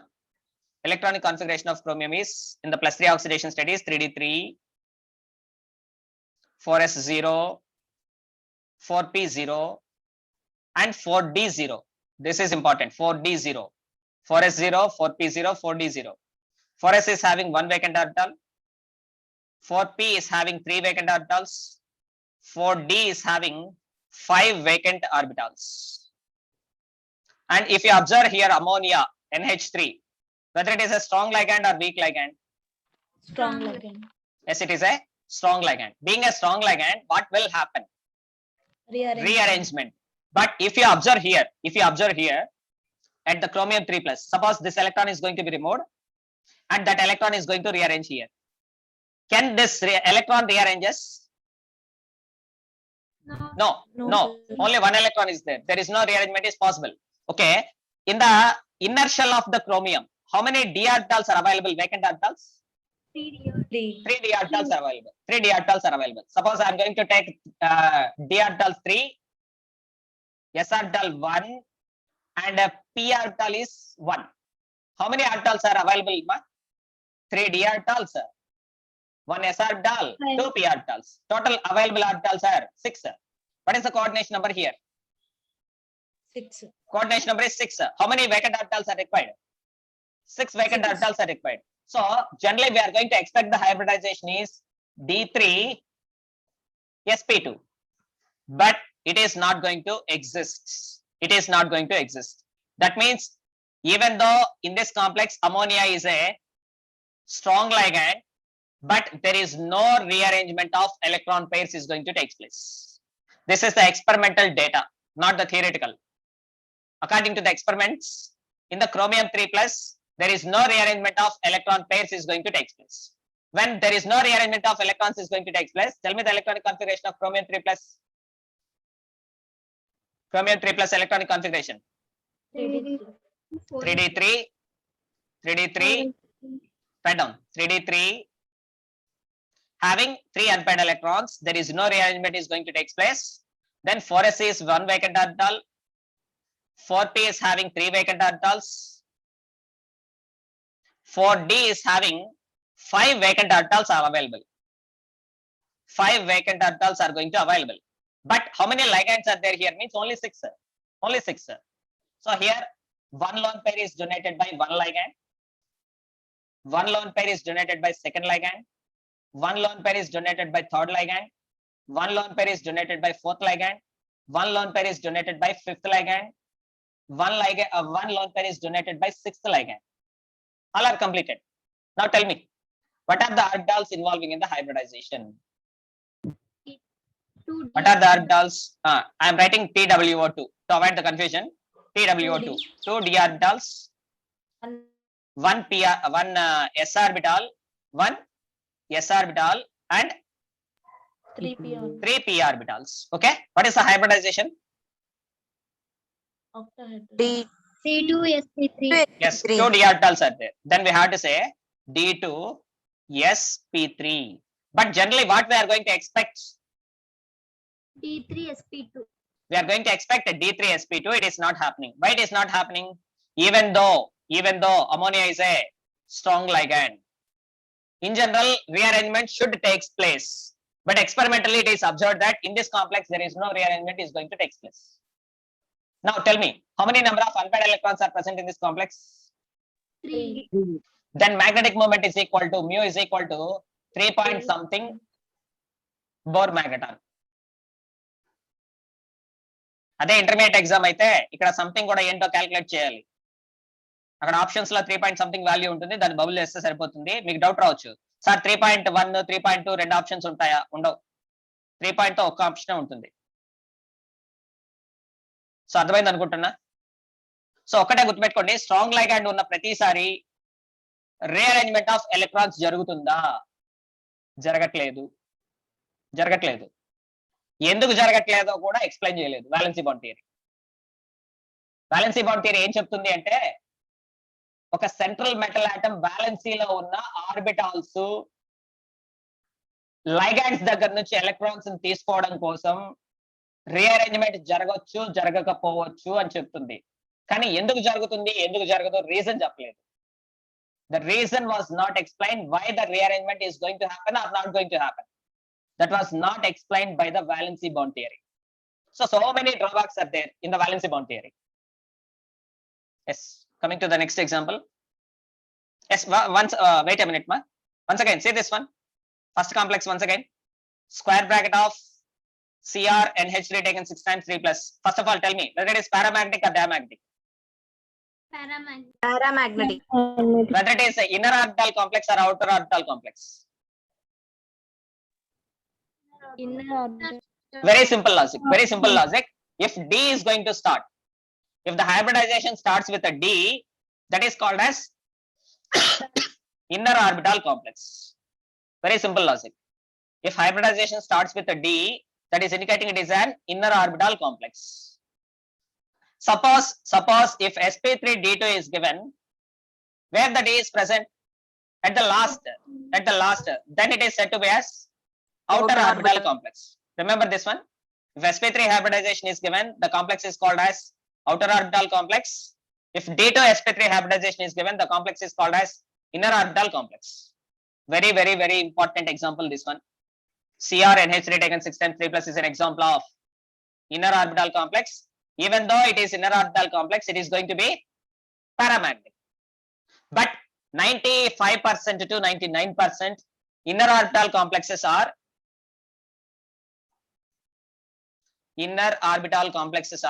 most of the cases. In the most of the cases, inner orbital complexes are, this type of complexes means diamagnetic. Why? Because means when the inner orbital complexes will get, when a strong ligand is there, inner orbitals are going to get rearranged, all the electrons are going to get pair. అర్థం చేసుకోండి, inner orbital complex ఎప్పుడు అవుతుంది? Complex లో strong ligand ఉన్నప్పుడు rearrangement జరగడం వల్ల inner orbitals లో ఉన్న ఎలక్ట్రాన్స్ అన్ని కూడా పెయిర్ అవడానికి ప్రయత్నిస్తాయి. పెయిర్ అయితే ఏమవుతుంది? డయామాగ్నెటిక్ కాంప్లెక్స్ అవుతుంది. So most of the cases లో ఇన్నర్ ఆర్బిటాల్ కాంప్లెక్సెస్ అన్ని ఎలా ఉంటాయమ్మా? డయామాగ్నెటిక్ కాంప్లెక్సెస్ గా ఉంటాయి. కానీ ఎక్సెప్షన్ ఉంది, ఇదే ఎక్సెప్షన్, ఇక్కడ ఉంది చూడు, ఇదే ఎక్సెప్షన్. ఇది ఇన్నర్ ఆర్బిటాల్ కాంప్లెక్స్ అయినా కూడా ఏమవుతుంది? పారామాగ్నెటిక్ కాంప్లెక్స్ అవుతుంది. ఇలాంటి ఎక్సెప్షన్స్ ఎక్కడైతే వస్తాయో అవి నీట్ కి డైరెక్ట్ గా మీరు గుర్తు పెట్టుకోండి. అవి ఎక్కువ ప్రాక్టీస్ చేయండి. ఎక్సెప్షన్స్ ఉన్నవన్నీ ఎక్కువగా ప్రాక్టీస్ చేయండి. కెమిస్ట్రీ అంటేనే 50% ఎక్సెప్షన్స్. ఒకటి చెప్తాడు, ఇక్కడ ఇది కాదు ఇంకోటి అంటాడు. ఏమంటే దానికి ఒక రీజన్ చెప్తాడు మళ్ళీ. సో అట్లాంటి ఎక్సెప్షన్స్ ఎక్కడ వచ్చినా సరే, ఏ చాప్టర్ లో వచ్చినా సరే, ఆ బిట్స్ అన్ని ఇంపార్టెంట్ అమ్మా. Okay, and one more thing, once again, ఇక్కడ D2 sp3 అన్నాడు కదా, ఇక్కడ డి ఆర్బిటాల్స్, ఏ డి ఆర్బిటాల్స్ ఇన్వాల్వ్ అవుతాయి? ఏ డి ఆర్బిటాల్స్ ఇన్వాల్వ్ కావాలమ్మా ఇక్కడ? ఒక్క నిమిషం ఉండండి. Okay, so what are the inner, of course inner D orbitals. Okay, wait minute. Okay, ఒకసారి ఇక్కడ రాసు, వెయిట్ ఒకసారి చెప్పండి, ఎలక్ట్రానిక్ కన్ఫిగరేషన్ చెప్పండి నాకు. Cr3 plus 3D. Very good. 3D3. ఒక్కసారి వెయిట్ 3D3 4s0 4p0 40 కదా. ఇన్ జనరల్ ఏం చెప్తాం? ఎవరైనా ఇక్కడ dxy అంటాడు, దీన్నేమో dyz అంటాడు, దీన్నేమో dxz అని చెప్తాం. నెక్స్ట్ వచ్చేదాన్ని dx2y2, మ్యూట్ చేయి, dx2y2 అంటాం. నెక్స్ట్ వచ్చేదాన్ని dz2 అంటాం. జనరల్ గా ఎందుకు రాయాలి? ఏమన్నా రూల్ ఉందా? అసలు ఈ డి ఆర్బిటాల్స్ అన్ని కూడా ఏమని చెప్తామమ్మా? అంటే అన్నిటికీ కూడా ఈక్వల్ ఎనర్జీ ఉంటుంది. తెలుగులో చెప్పాలంటే సమానమైన శక్తి. ఈక్వల్ ఎనర్జీ ఉన్నప్పుడు దీన్నే ఎందుకు డిఎక్స్వై అనాలి, దీన్ని అనకూడదా? చెప్పండి, అనొచ్చా అనకూడదా? ఎస్, అనొచ్చు. సో ఫస్ట్ దాన్నే డిఎక్స్వై తీసుకోవాలని రూల్ ఏం లేదు. సో దీన్ని బేస్ చేసుకుంటే ఇక్కడ ఫర్ ఎగ్జాంపుల్ ఇక్కడ నేను ఏమనుకోవచ్చు, డిఎక్స్ స్క్వేర్ వై స్క్వేర్ అనుకుంటా దీన్ని. సెకండ్ దాన్ని నేను ఫర్ ఎగ్జాంపుల్ అనుకుంటున్నా డి జెడ్ స్క్వేర్ అనుకుంటున్నా. సో ఇప్పుడు ఇది డిఎక్స్వై అనుకుంటున్నా. ఇవి రెండు ఏమవుతాయి చెప్పండి అమ్మా? డివైజెడ్ డిఎక్స్జెడ్ అవుతాయి. కానీ ఇక్కడ మన ఆన్సర్ చూస్తే ఏమి ఇచ్చాడు, d x square why square and d z square. ఈ రెండు ఆర్బిటాల్స్ మాత్రమే బాండ్ ఫార్మేషన్ లో ఎందుకు పార్టిసిపేట్ చేశాయి తెలీదు. స్ప్లిట్టింగ్ ఆఫ్ డి ఆర్బిటాల్స్ గురించి వాలెన్సీ బాండ్ థియరీ అనేది డిస్కస్ చేయలేదు. రాసుకో, పాయింట్ రాసుకో, drawback. Valency bond theory does not explain valency bond theory does not explain valency bond theory does not explain about the splitting of d orbitals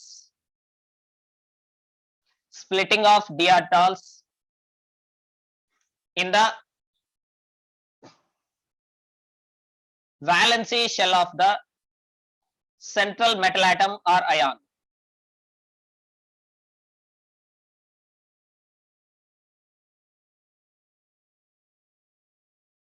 చెప్పేది అర్థమవుతుందా?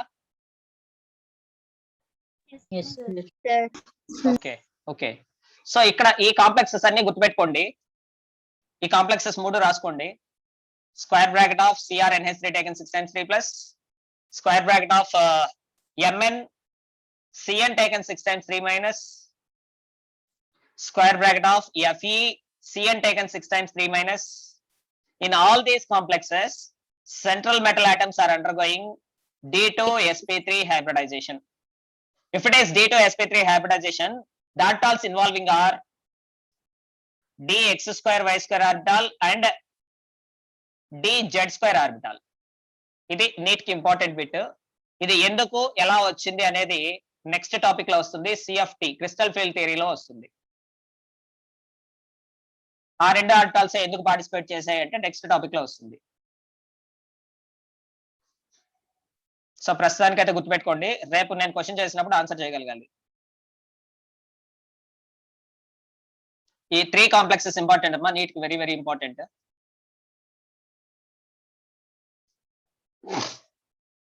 రాసుకున్నారా? So వీటన్నిటిలో కూడా coordination number ఎంతమ్మా? 6. Okay. First complex లో oxidation state ఎంత chromium కి? +3. Very good. Second complex లో manganese oxidation state ఎంత? +3. Very good. ఇక్కడ ఐరన్ ఆక్సిడేషన్ స్టేట్ ఎంతమ్మా? +3. Very good. అవి కూడా నోట్ చేసుకోండి.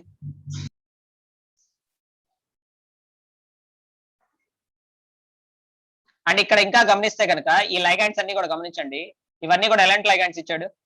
Strong. అది కూడా నోట్ చేసుకో. SL అంటే స్ట్రాంగ్ లైగాండ్ అని.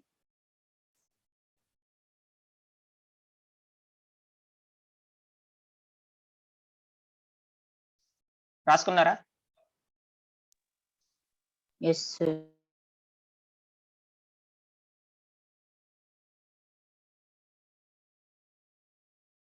ఓకే. సో ఇప్పటి వరకు మనం D2sp3 అన్నాం. హైబ్రిడైజేషన్ లో D2sp3 అని చెప్తూ ఉన్నాం. D2sp3 హైబ్రిడైజేషన్ అయితే ఎలాంటి కాంప్లెక్సెస్ అవి? Inner orbital inner orbital complexes, outer కాదు, inner orbital complexes. So inner orbital complexes లో డి ఆర్బిటాల్స్ ఏమొచ్చాయమ్మా? dx square y square and dz square. తమాషా చూడండి, ఇక్కడ తమాషా చూడండి. జనరల్ గా ఏం చెప్తామంటే dxy dyz dxz dx square y square and dz square. ఇది కదా ఆర్డర్ చెప్తాం, ఆర్డర్ ఆఫ్ డి ఆర్బిటాల్స్ అంటే. సో దీని నుంచి ఇన్నర్ డి ఆర్బిటాల్స్ అంటే ఏం గెస్ చేస్తాం మనం? D2 కదా, ఏం గెస్ చేయాలి మనం?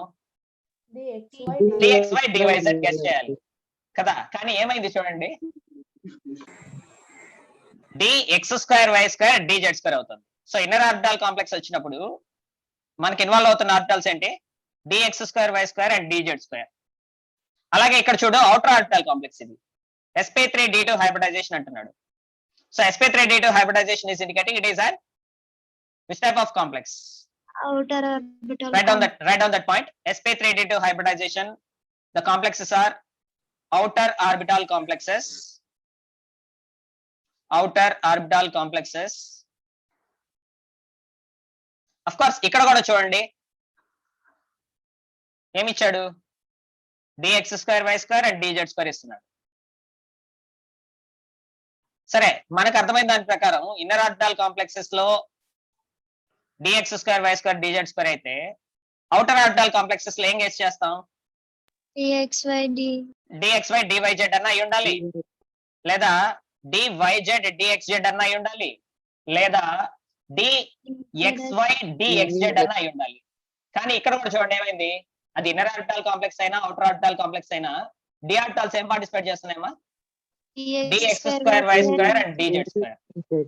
సో ఇది ఎందుకు అనేది టాపిక్ మనకు crystal field theory, crystal field splitting of d orbitals next topic లో మాట్లాడదాం. ప్రస్తుతానికి ఇవి జస్ట్ నోట్ చేసి పెట్టుకోండి. ఇప్పుడు చెప్పిన ఈ స్క్రీన్ పైన ఏదైతే టాపిక్ ఉందో అది the most important topic. Most important అని చెప్పడం అంత వరస్ట్ ఇంకోటి లేదు. మనం ఏమైనా ఇంటర్మీడియట్ ఎగ్జామ్ రాస్తున్నాం ఇంపార్టెంట్ చెప్పుకోవడానికి? నీట్ ఎగ్జామ్ రాస్తున్నాం. నీట్ ఎగ్జామ్ లో నేషనల్ లెవెల్ ఎగ్జామ్ కి ఇంపార్టెంట్ క్వశ్చన్స్ ఏమైనా ఉంటాయి అసలు? ఆ మాట ఇంపార్టెంట్ అని వాడడం అంటే నా ఉద్దేశంలో చాలా చాలా వరస్ట్ అది. కానీ ఏం చేద్దాం, ట్రెండ్ అది. ఇప్పుడు ఇంపార్టెంట్ అని చెప్పకపోతే స్టూడెంట్ చదవడు. సార్ ఏమి చెప్పట్లేదు, ఇంపార్టెంట్ ఏం చెప్పట్లేదు, కాన్సెప్ట్ చెప్తున్నాడు. ఏం చేద్దాం, తప్పట్లేదు నాకు కూడా. ఇంపార్టెంట్ అనే వర్డ్ వాడడం నాకు తెలిసి తప్పు. కాంపిటేటివ్ ఎగ్జామ్స్ లో ఇంపార్టెంట్ ఏమీ లేదు, ప్రతి టాపిక్ నేర్చుకోవాల్సిందే. అర్థం చేసుకుంటారు అనుకుంటున్నా, బట్ నేనైతే చెప్తూనే ఉంటా ఇది ఇంపార్టెంట్ అని. ఎందుకంటే మీ ట్రెండ్ నేను ఫాలో అవ్వాలి. మీరు సెట్ చేసేసారు, నేను ఫాలో అవ్వాలి. ఓకే ఫైన్, క్లాస్ జరుగుతుందా? ఇక్కడ క్లాస్ ఉంది. ఓకే, సో ఇందాక మాట్లాడుకున్నాం మనం స్పిన్ మ్యాగ్నెటిక్ మూమెంట్. ఇందాక ఏం చెప్పానంటే మ్యాగ్నెటిక్ మూమెంట్ అన్నా, కానీ ఇక్కడ క్లియర్ గా ఏమి ఇచ్చాడు వాడు? Spin only magnetic moment. First year లో మీరు క్వాంటమ్ నెంబర్స్ అని చదువుంటారు. Orbital angular momentum and spin only magnetic momentum అని కదా. ఆర్బిటాల్ యాంగులర్ మొమెంటం ఫార్ములా గుర్తుందా ఎవరికైనా? √L into L plus 2 h by. ఒకసారి మళ్ళీ చెప్పమ్మా, ఎవరు చెప్తున్నారు? కరెక్టే, కొంచెం కరెక్ట్ గా చెప్పు. Square root of L into L plus 2 L plus 1 అమ్మా, L plus 1 square root of L into L plus 1 into h by 2 pi. ఒకసారి రాసుకోండి, కావాలంటే రాసుకోండి ఆ point. Angular momentum of atomic orbitals, first year topic నుంచి, ఇది first year atomic structure నుంచి. Angular momentum of atomic orbitals, angular momentum of atomic orbitals is equal to square route, రాస్తున్నా board పైన రాస్తున్నా, square root of L into L plus 1 into h by 2 pi. Magnetic momentum of atomic orbitals. ఇక్కడ మనకేం కావాలి?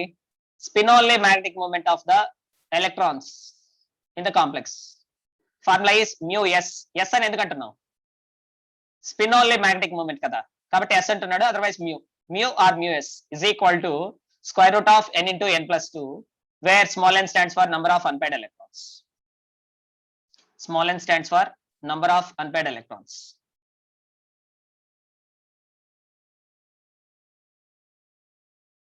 So ఇప్పటి వరకు మనం మాట్లాడుతూ ఉన్నాం VBT అనేది ఫెయిల్యూర్ అయింది, స్ట్రెంగ్త్ ఆఫ్ లైగాండ్స్ ని ఎక్స్ప్లెయిన్ చేయలేదు కదా. సో ఇక్కడ ఒక పాయింట్ చూస్తున్నాం, strong ligands. Right down this point, strong ligands. ఇక్కడ నుంచి మాత్రమే స్ట్రాంగ్ లైగాండ్స్ ఎగ్జాంపుల్స్ ఆర్, నేను చెప్పింది మాత్రమే రాయండి. Strong ligands examples are CO carbon monoxide, comma CN minus, comma NO2 minus, comma EN ethylene diamine. ethylene diamine, En means NH3, comma, PY. PY means pyridine and EDTA. These are the some of the examples only. Yes, based on this, in your material, all of you are having the material. మీ పక్కన material ఉందా మీ దగ్గర? 11 examples ఇచ్చాడు చూడండి. 11 complexes ఇచ్చాడు. మీ material ఒకసారి కనుక చూస్తే 11 are 12 ఉన్నాయి కాంప్లెక్సెస్. ఒకసారి చెక్ చేయండి. నేను కూడా స్క్రీన్ పైన చూపిస్తాను. స్క్రీన్ పైన చూడండి. First complex square bracket of MnCn taken 6 times 4 minus. ఇవన్నీ మీరు ప్రాక్టీస్ చేస్తారా, ట్రై చేస్తారా? నన్ను చెప్పమంటారా? ప్రాక్టీస్ చేస్తాం సార్. ఇప్పుడు చెప్పిన దాని ప్రకారం మీకు అర్థమవుతుంది, ట్రై చేయొచ్చు. మీరు ట్రై చేసిన తర్వాత ఎక్కడైనా మీకు ప్రాబ్లం వస్తే, ఈ కంటెంట్ కనెక్ట్ కాకపోతే రేపటి క్లాస్ లో అడగండి, చెప్తాను. సో ఒకసారి ఎగ్జాంపుల్స్ చెక్ చేసుకోండి మెటీరియల్ నుంచి. ఇది మీకు ఈరోజు అసైన్మెంట్. మరి మీరు చేస్తారా లేదా అనేది మీ ఇష్టం. నేనైతే ప్రెషర్ ఇవ్వదలుచుకోలేదు. మీ అందరికి ఫిజిక్స్ బాగా వచ్చు కాబట్టి ఫిజిక్స్ లో ఒక ఫార్ములా అడుగుతున్నాను నేను. వర్క్ ఫార్ములా చెప్పండి అమ్మా. Force into displacement. ఫోర్స్ కాదు, వెయిట్. ప్రెషర్ టర్మ్స్ లో చెప్పండి. థర్మోడైనమిక్స్ చదివారు కదా అందరూ. థర్మోడైనమిక్స్ టర్మ్స్ లో వర్క్ ఫార్ములా ఏంటి, వర్క్ డన్ ఫార్ములా ఏంటి? W is equal to P into delta P into delta V. Very good, correct. P into delta V. ఇక్కడ P అంటే ఏందమ్మా? External Pressure. pressure applied. ఏ pressure? External pressure applied. External pressure. నేనే ఇక్కడ external pressure ని, నేనే మీ external pressure ని. సో నేను ఎక్స్టర్నల్ గా మీకు ప్రెషర్ ఇవ్వకపోతే వర్క్ డన్ ఏమవుతుందమ్మా? Decrease. వర్క్ డన్ ఏమవుతుంది? Zero. సో ఎక్స్టర్నల్ ప్రెషర్ లేనంత వరకు, ఎక్స్టర్నల్ ప్రెషర్ కనుక జీరో అయితే వర్క్ డన్ ఏమవుతుంది? జీరో అవుతుంది. కాబట్టే నేను నిన్న మీకు చెప్పా. అఫ్ కోర్స్ చాలా మందికి నచ్చలేదు అది. ఓకే, ఎనీవే మీ ఇష్టం, అది మీరు వర్క్ చేస్తారా లేదా అది మీ ఇష్టం, ఎందుకంటే మీ రిజల్ట్ మీకు అవసరం. సో ఒకటే గుర్తుపెట్టుకోండి, నేను నా స్టూడెంట్స్ కి ఇదే ఫార్ములా చెప్తే ఎప్పుడు క్లాస్ లో. Work done is equal to pressure into dv అంటా నేను, లేదా డెల్టా వి అనొచ్చు. స్మాల్ వర్క్ డన్ అయితే డివి అంటాం, కంప్లీట్ వర్క్ డన్ అయితే డెల్టా వి అంటాం. సో ఇక్కడ పి ఏంటి అంటే మీరు అందరూ ఇప్పుడే చెప్పారు, ఎక్స్టర్నల్ ప్రెషర్. అది మీ పేరెంట్స్ ఇచ్చే ఎక్స్టర్నల్ ప్రెషర్ కావచ్చు, మీ లెక్చరర్స్ ఇచ్చే ఎక్స్టర్నల్ ప్రెషర్ కావచ్చు. ఇవన్నీ ఉన్నప్పుడు మాత్రమే వర్క్ డన్ అనేది ఏమవుతుంది? పాజిటివ్ అవుతుంది కదా. అలా కాకపోతే వర్క్ డన్ నెగిటివ్ కూడా కావచ్చు, జీరో కూడా కావచ్చు. సో వర్క్ డన్ పాజిటివ్ కావాలని మీ అందరికీ నేను కోరుకుంటున్నా. అందుకే నేను మీకు నిన్న ఎక్స్టర్నల్ ప్రెషర్ ఇచ్చాను. మీరు ఏమన్నా బాధపడి ఉంటే I'm very very very sorry. Okay, పాయింట్లోకి వచ్చేద్దాం. ఓకే, సో ఈ కాంప్లెక్సెస్ అన్ని స్క్రీన్ పై డిస్ప్లే చేస్తున్నా, మీ మెటీరియల్ లో చెక్ చేసుకోవచ్చు. మొత్తం టోటల్ 11 or 12 కాంప్లెక్సెస్ ఉన్నాయమ్మా. అవన్నీ ట్రై చేయండి. వాటి మ్యాగ్నెటిక్ మూమెంట్స్ ఇచ్చాడు, హైబ్రిడైజేషన్స్ ఇచ్చాడు. అవి ఇన్నర్ ఆర్బిటాల్ కాంప్లెక్సెసా, అవుటర్ ఆర్బిటాల్ కాంప్లెక్సెసా అనేది మెన్షన్ చేశాడు. వాటన్నిటికీ central metal atoms oxidation numbers calculate చేశాడు. ఇవన్నీ ట్రై చేయండి. 13 ఓకే, 13 కాంప్లెక్సెస్ ఇచ్చాడమ్మా. ఈ 13 లో last one most important. Last లో ఉంది కాబట్టి ఇంపార్టెంట్ అంటున్నారు సార్ అనుకోవద్దు. ప్లాటినం కదా, ఇది క్యాటలిస్ట్. ప్లాటినం అనేది బెస్ట్ క్యాటలిస్ట్. అండ్ ప్లాటినం అనేది గోల్డ్ కన్నా ప్రీషియస్ మెటల్ కూడా, మీ అందరికీ తెలుసు. సో అలాంటి వాటి గురించి అడిగేదానికి స్కోప్ ఎక్కువ ఉంది. సో ఇవన్నీ ప్రాక్టీస్ చేయండి. అండ్ లాస్ట్ పాయింట్ లోకి వస్తున్నా. ఎస్, స్క్రీన్ పైన ఒకసారి మీరు చదివితే మీకే అర్థమవుతుంది. చదవండి ఒకసారి ఆ లైన్స్ అన్ని. ఓపెన్ చేయొద్దు, మైక్ ఓపెన్ చేయొద్దు. ఒకసారి ఆ పాయింట్స్ అన్ని చదవండి. ఏమన్నా చెప్పాల్సింది ఉంటే చూడండి. మైక్ ఓపెన్ చేయొద్దు. స్క్రీన్ పైన చదవడం కష్టమైతే పక్కనే మెటీరియల్ ఉంది, మెటీరియల్ చెక్ చేసుకోండి. Limitations of VBT. నువ్వు స్క్రీన్ పైన అయినా చదువు, నీ మెటీరియల్ నుంచి అయినా చదువు.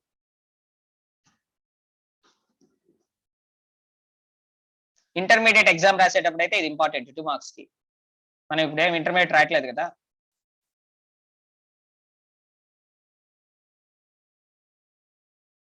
సో మెయిన్ పాయింట్ ఇక్కడ ఉంది, లాస్ట్ లో ఉంది మెయిన్ పాయింట్.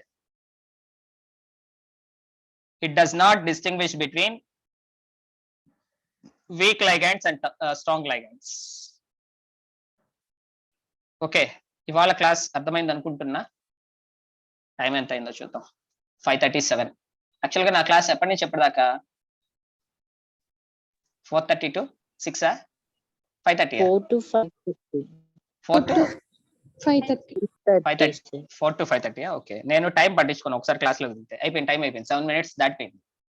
సో మీ ఎక్స్ట్రా టైంని వేస్ట్ చేసినట్టున్నా. సో ఇవంతా మీరు వర్కౌట్ చేయండి. వర్కౌట్ చేస్తేనే రిజల్ట్ వస్తుంది.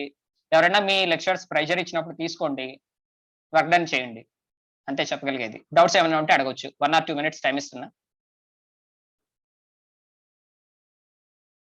Level 1, I mean exercise 1, exercise 2, exercise 3, class work and homework complete చేయండి. కమింగ్ సండే, రాబోయే ఆదివారం జరిగే ఎగ్జామ్ లో మంచి రిజల్ట్ ప్రొడ్యూస్ చేయండి. ఎవరికైనా డౌట్స్ ఉన్నాయా? Exercise 1 homework 11 to 1. ఎవరమ్మా మాట్లాడేది? Keep కీర్తి, చెప్పు కీర్తి. exercise 1 homework 11 to 1. ఎక్సర్సైజ్, ఒక్క నిమిషం, నేను మెటీరియల్ ఓపెన్ చేయాలి. ఒక్క నిమిషం ఓపెన్ చేస్తున్నా. సో ఇప్పటికే టైం ఎక్సెస్ అయింది. అది సింపుల్ టాపిక్ అయితే ఇప్పుడే చెప్పేస్తా, లేదు రేపు క్లాస్ స్టార్ట్ చేసినప్పుడు డిస్కస్ చేద్దాం. కీర్తి, ఒక్క నిమిషం చూస్తున్నా.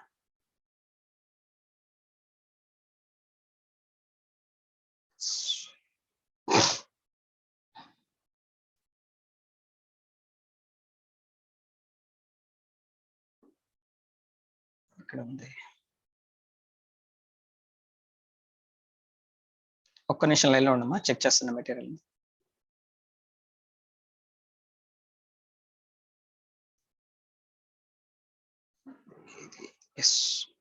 పేజ్ నెంబర్ చెప్పమ్మా.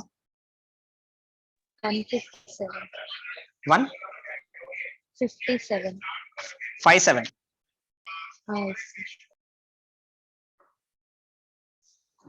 157. ఓకే, క్వశ్చన్ నెంబర్ ఎంత? 11. The number of geometrical isomers of CONH3 taken thrice, NO3 taken thrice. CONH, okay, ఒకసారి నేను స్క్రీన్ తీసుకుంటున్నా.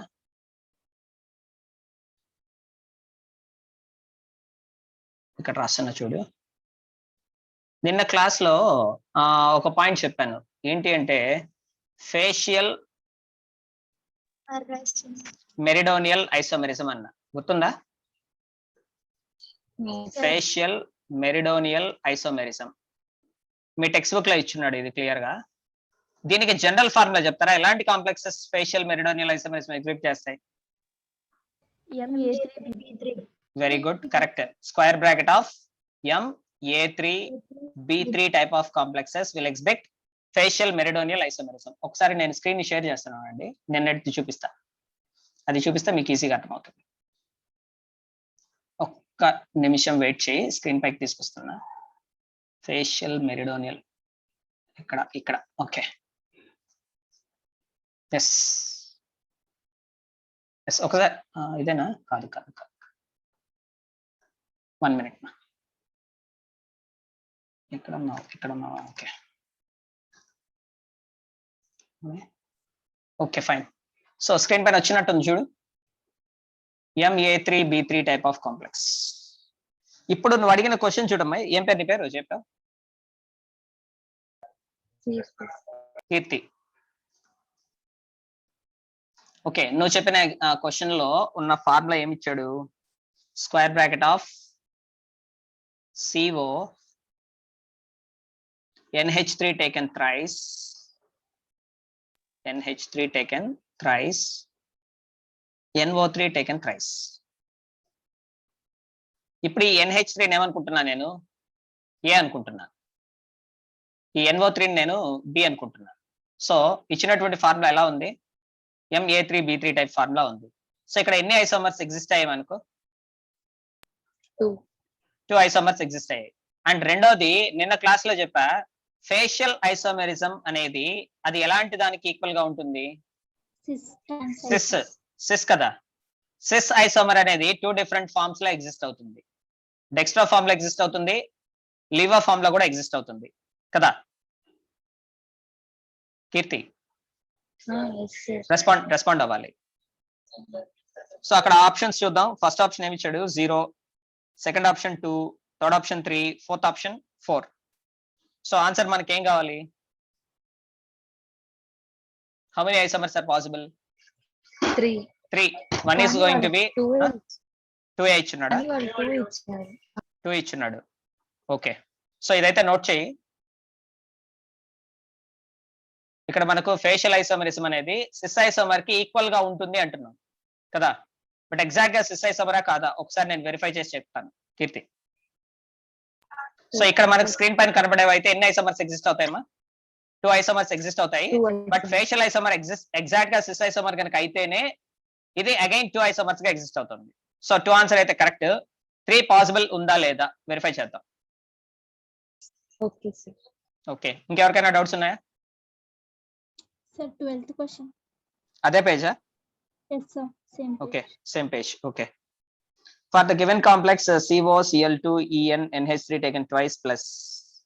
So first of all, adi tetrahedral octahedral complex. Octahedral complex. Octahedral complex lo symmetrical bidentate ligand unda, unsymmetrical bidentate ligand unda. Symmetrical bidentate. Symmetrical bidentate ligand unna, unsymmetrical bidentate ligand unna cis isomer ni exhibit చేస్తుంది కదా, అవునా కదా? నేను చదువుకున్నాం మనం. So ఒకసారి question చదువుతున్నా. For the 12th one. Okay, for the given complex CO, Cl2, En, NH3 taken twice plus the number of geometrical isomers, the number of optical isomers and the total number of isomers. Okay, number of geometrical phase తీసుకుందాం. ఒక నిమిషం రాద్దాం, formula రాద్దాం. Square bracket of CO, Cl2, En, NH3 taken twice plus, so coordination number అయితే 6 కాబట్టి ఇక్కడ మనకు రెండు ఎగ్జిస్ట్ అవుతాయి. సిస్ ఫామ్ ఎగ్జిస్ట్ అవుతుంది అండ్ ట్రాన్స్ఫార్మ్ కూడా ఎగ్జిస్ట్ అవుతుంది, అవునా కదా? సిస్ ఫామ్ లో 2 ఫార్మ్స్ ఎగ్జిస్ట్ అవుతాయి. డెక్స్ట్రా ఫార్మ్ ఎగ్జిస్ట్ అవుతుంది, లివో ఫార్మ్ ఎగ్జిస్ట్ అవుతుంది. డెక్స్ట్రా అండ్ లివో అంటే ఆప్టికల్ ఐసోమర్స్. ఆప్టికల్ ఐసోమర్స్ ఎన్ని ఉన్నాయమ్మా? 2. ఆప్టికల్ వచ్చేసి 2 ఐసోమర్స్ ఉన్నాయి. జామెట్రికల్ ఐసోమర్స్ ఎన్ని వస్తాయి? 3, sir. 3 వస్తాయా? సిస్ ట్రాన్స్ కదా, సిస్ అండ్ ట్రాన్స్ అనేవి కదా geometrical isomers. Yes, sir. So cis and trans geometrical isomers తీసుకున్నప్పుడు జామెట్రికల్ ఐసోమర్స్ 2 ఎగ్జిస్ట్ అవుతున్నాయి, ఆప్టికల్ ఐసోమర్స్ 2 ఎగ్జిస్ట్ అవుతున్నాయి. టోటల్ ఐసోమర్స్ ఎన్ని ఎగ్జిస్ట్ అవ్వాలి? 4. సో ఇక్కడ ఆప్షన్ ఏమన్నా ఉందా? 2, 2 and 4. ఆన్సర్ ఏముంది దానికి? ఆప్షన్ చెక్ చేయమ్మా ఒకసారి.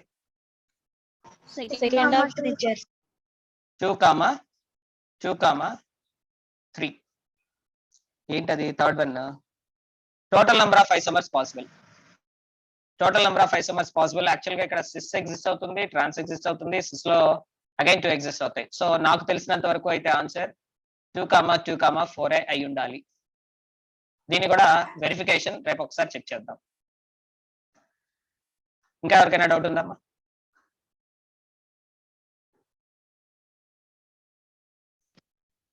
ఇంకెవరికైనా డౌట్స్ ఉన్నాయా?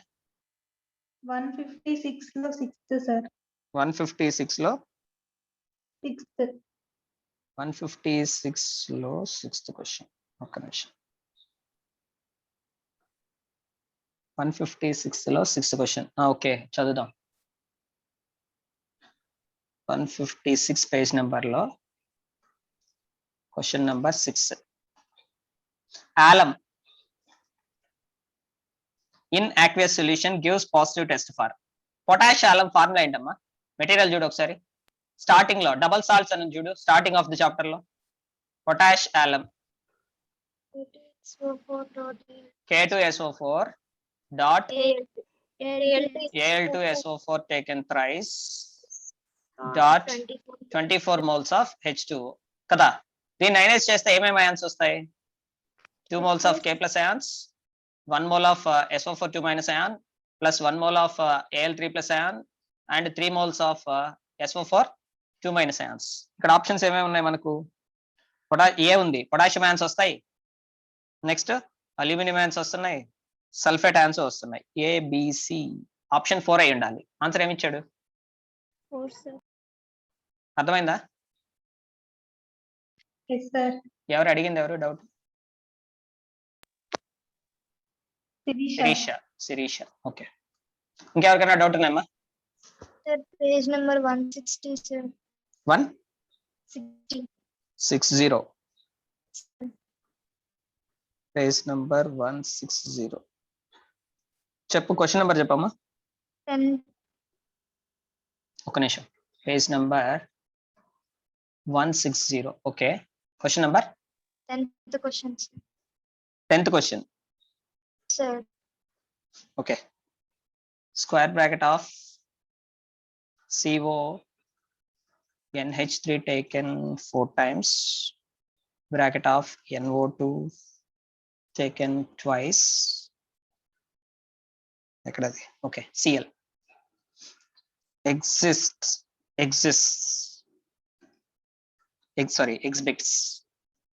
సో ఇక్కడ ఫస్ట్ ఆఫ్ ఆల్ మనకు చూడు ఇదేముంది, యానియాన్ ఉంది. ఈ యానియాన్ కి ఏ నేచర్ ఉంటుంది? లైగాండ్ గా ఎగ్జిస్ట్ అయ్యే నేచర్ ఉందా లేదా? sir. కాబట్టి ఇది ఫస్ట్ అయనైజేషన్ ఐసోమెరిజం ని ఎగ్జిబిట్ చేస్తుంది. ఓకేనా? అయనైజేషన్ ఐసోమెరిజం ని ఎగ్జిబిట్ చేస్తుంది. అట్లాగే ఇక్కడ NO2 ఉంది కదా, NO2 అనేది నైట్రోజన్ లింకేజ్ ఆటమ్ ఉంటుంది, ఆక్సిజన్ లింకేజ్ ఆటమ్ ఉంటుంది. అప్పుడు దాన్ని ఏ ఐసోమెరిజం అనాలి? Linkage isomerism. Very good, linkage isomerism ని ఓకే, లింకేజ్ ఐసోమెరిజం ని ఎగ్జిబిట్ చేస్తుంది. ఇంకా ఏమన్నా ఉన్నాయి ఆప్షన్స్ అక్కడ?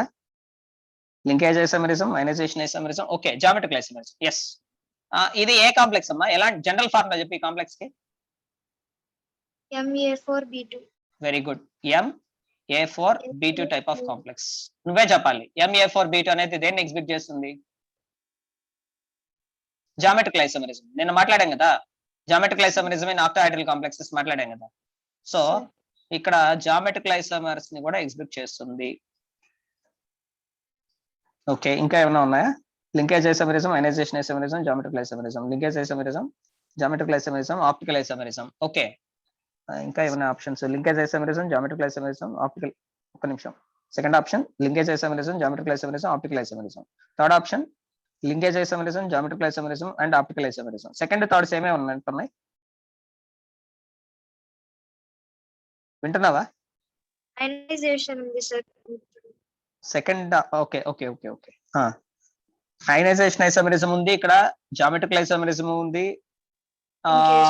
లింకేజ్ ఐసోమెరిజం ఉంది. ఆప్టికల్ ఐసోమెరిజం ని ఎగ్జిబిట్ చేస్తాయా లేదా?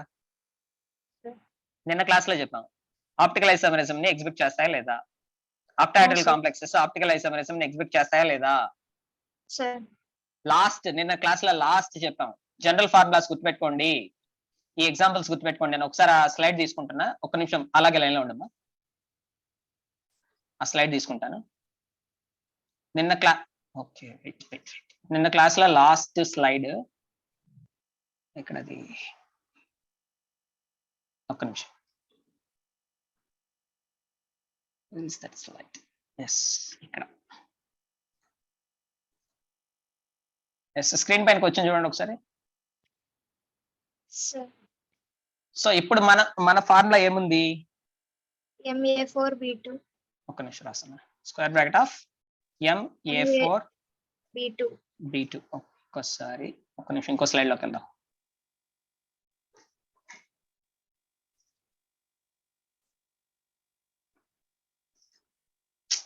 Okay, MA4B2. ఇక్కడ చూడు ఒకసారి ఎగ్జాంపుల్స్ అన్ని చూడు. ఒక్కొక్క స్లైడ్ తీసుకుంటాను.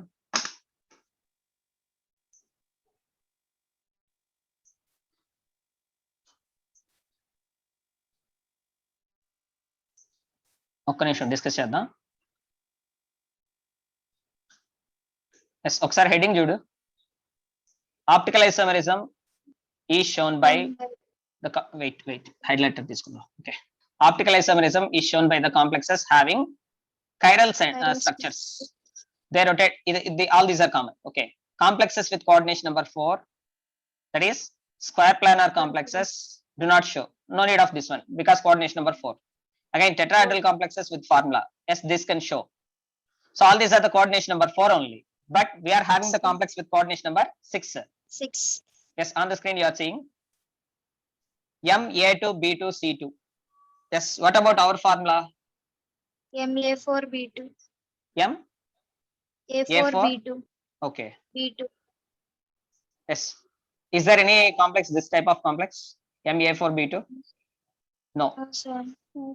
Next MA B3.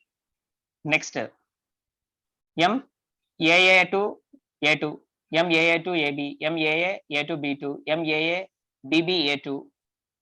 So all these are the complexes with coordination number 6. They are showing optical isomerism. What about MA4 B2? MA4 B2. MA4 B2 అనేది సిస్ ఐసోమర్ ని exhibit చేస్తుందా చేయదా? చేస్తుంది సార్. చేస్తుంది. Sys isomer exhibit అయినప్పుడు optical isomerism వస్తుందా రాదా? All the cis isomers exist in dextroform and levoform. ఇక్కడ రాస్తున్నా, బోర్డు పైన రాస్తున్నా చూడు. ఇక్కడ రాస్తున్నా M single bond single bond single bond single bond. ఇక్కడ కనిపిస్తుందా? ఒక్క నిమిషం. Yes, M single bond that is A single bond B, single bond B. This is the trans isomer. Optical isomer is not going to exist. Here M single bond A, single bond A, single bond B, single bond B, single bond A, single bond A. Here same type of ligands are on the same side. So this is going to have cis nature. Then it can exhibit optical isomerism. ఇప్పుడు చెప్పు, మనకి ఇచ్చిన complex first ionisation isomerism exhibit చేసింది, తర్వాత linkage isomerism exhibit చేసింది, తర్వాత geometrical isomerism exhibit చేస్తుంది, తర్వాత ఆప్టికల్ ఐసోమరిజం ని ఎగ్జిబిట్ చేసింది. ఇప్పుడు చూడండి ఆప్షన్స్ ఏమున్నాయి అక్కడ, వీటన్నిటికి సంబంధించిన ఆప్షన్ ఏముంది? ఆప్షన్ నెంబర్ చెప్పు నాకు. ఏమ్మా? 1, 4 రెండిట్లోనూ ఒక దాంట్లో జామెట్రీ ఉంది, ఒక దాంట్లో ఆప్టికల్ ఉంది. సో నువ్వు ఆప్టికల్ ఐసోమరిజం అన్నది కన్సిడర్ చేయి.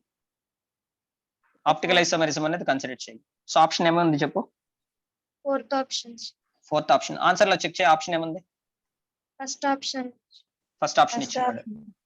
సో ఒక్కటి గుర్తుపెట్టుకోండి, మెటీరియల్ లో ఉన్నవన్నీ కరెక్టా, ఉన్నవన్నీ రాంగా? ఫస్ట్ నాకు ఆన్సర్ చెప్పండి. మెటీరియల్ లో కరెక్షన్స్ ఉన్నాయా లేవా? నేను ఒక మాట చెప్తా. ఫస్ట్ లా ఆఫ్ థర్మోడైనమిక్స్ ఏం చెప్తుంది అంటే 100% energy never be converted into 100% work. ఇంకా ఫస్ట్ లా ఆఫ్ థర్మోడైనమిక్స్ ఏం చెప్తుంది అంటే it is impossible to construct perpetual motion machine of first kind.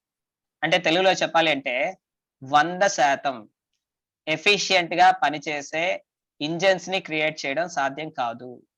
ఎందుకు అంటే ఒక ఇంజన్ కి ఏదైనా ఎనర్జీని ఇస్తే కొంత ఎనర్జీ అనేది సరౌండింగ్స్ కి ట్రాన్స్ఫర్ అయిపోతుంది. సో 100% హీట్ ఒక ఇంజన్ కి మనం ఇస్తే 100% వర్క్ జరగదు. ఎందుకంటే ఇంజన్ అనేది సరౌండింగ్స్ తో టచ్ లో ఉంది కాబట్టి కొంత ఎనర్జీ అనేది సరౌండింగ్స్ కి ట్రాన్స్ఫర్ అవడం వల్ల ఇంజన్ మాక్సిమం 80 to 95% మాత్రమే వర్క్ చేస్తుంది. ఇక్కడ నా ఉద్దేశం ఏంటి అంటే ఏది కూడా 100% పర్ఫెక్ట్ కాదు. సో ఈ ఆన్సర్ కూడా నేను చెక్ చేయాలి, వెరిఫై చేయాల్సిందే. మరి ఎంత? క్వశ్చన్ నెంబర్ చెప్పమ్మా. క్వశ్చన్ నెంబర్ 10 కదా? ఓకే, దీన్ని కూడా ఒకసారి వెరిఫై చేద్దాం. ఎగ్జాక్ట్ గా ఏం తీసుకోవాలి మరి, రెండు అన్ని ఉన్నాయి కదా ఇక్కడ. ఓకే, ఎవరు అడిగింది? ఎవరు క్వశ్చన్? ఏం పేరు? పద్మతులసి. ఓకే, ఇంకా ఎవరికైనా? ఇప్పుడు నేను చెప్పిన పాయింట్ అర్థమైంది? ఈ పాయింట్స్ అర్థమైనాయా? Okay, fine. ఇది అర్థమైతే చాలు, మిగతా డిస్కషన్ రేపు చూద్దాం. ఓకే, ఇంకెవరికైనా డౌట్స్ ఉంటే అడగొచ్చు. Page number 162. ఒక్క నిమిషం. ఓకే, వస్తున్నా. Page number 162. ఎక్కడది? చెప్పమ్మా. Page number okay 162. Question number 4 sir. Okay, ఇది స్టాండర్డ్ క్వశ్చన్. అది విల్కిన్సన్ క్యాటలిస్ట్. ఇది మనకు థియరీలో రావాలి. The UPSC name of the Wilkinson's catalyst. Already formula ఇచ్చాడు చూడు. విల్కిన్సన్ యాక్చువల్ గా ఇది మీకు ఇంటర్మీడియట్ లెవెల్లో అది మేబీ 2 మార్క్స్ 1 మార్క్ ఏదో ఉంటాయి కదా. విల్కిన్సన్స్ క్యాటలిస్ట్ విన్నారా ఫస్ట్ సెకండ్ ఇయర్ లో? సెకండ్ ఇయర్ థియరీ పార్ట్ లో విన్నారా దీన్ని? Okay wait a minute. Actual గా ఈ చాప్టర్ లాస్ట్ లో మనకు అప్లికేషన్స్ ఆఫ్ కోఆర్డినేషన్ కాంపౌండ్స్ ఉంది. మీరు మెటీరియల్ లో కూడా చూడొచ్చు లాస్ట్ లో applications of coordination compounds. Material ఒకసారి లాస్ట్ చెప్పండి ఆ చాప్టర్ లాస్ట్ లో. అప్లికేషన్స్ ఆఫ్ కోఆర్డినేషన్ కాంపౌండ్స్ దాంట్లో ఉంది. ఇది నేను టాపిక్ చెప్పేటప్పుడు చెప్తాను. విల్కిన్సన్స్ క్యాటలిస్ట్. ఇంటర్మీడియట్ లెవెల్లో అయితే ఇది ఇంపార్టెంట్, అడుగుతుంటాడు ఫార్ములా. సో ఫార్ములా ఏంటిది? Square bracket of RH Cl PH3 taken thrice. ఒకసారి నాకు pH అంటే ఏంటో చెప్పగలరా ఎవరైనా? Phenyl phenyl. Okay wait minute. Okay last before class లో నేను అమోనియా గురించి పాస్పైన్ గురించి చెప్పాను. Phosphine formula PH3. Phosphorus is having lone pair. Instead of these hydrogens, if I am going to write phenyl groups, instead of those hydrogens, if I am going to write the phenyl groups, phenyl group means single bond C6H5. Single bond C6H5. దాన్ని ఇలా రాస్తున్నా. Phosphorus single bond C6H5 is nothing but benzene ring. Here also single bond benzene ring. Single bond benzene ring. Phosphorus with lone pair. Write down this one. PPH3 triphenyl paspine. Triphenyl paspine. Triphenyl paspine.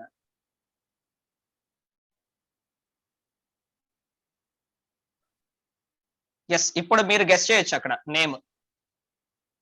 ఇక్కడ first ఈ ligand ఇక్కడ చూడమ్మా, ఇది ligand కదా, దీన్ని ఏమంటాం? Chloro అంటాం. దీన్ని ఏమంటాం? ట్రైఫినైల్ పాస్పైన్ అంటాం. బట్ ట్రైఫినైల్ పాస్పైన్ ఇది బల్క్ లైగాండ్ కదా. సో బల్క్ లైగాండ్స్ ఉన్నప్పుడు 3ని ట్రెస్ అని అంటాం, లేదా ట్రై అని కూడా అనొచ్చు. వినుంటారు. 3 is called as tri R 3 is called as tris. మనకి ఇక్కడ ట్రై ఇచ్చాడా ట్రెస్ ఇచ్చాడా చెక్ చేసుకో. అన్నిట్లో ట్రై అనే ఇచ్చినాడు. సో దీన్ని ఏమని చెప్పాలి? Chloro try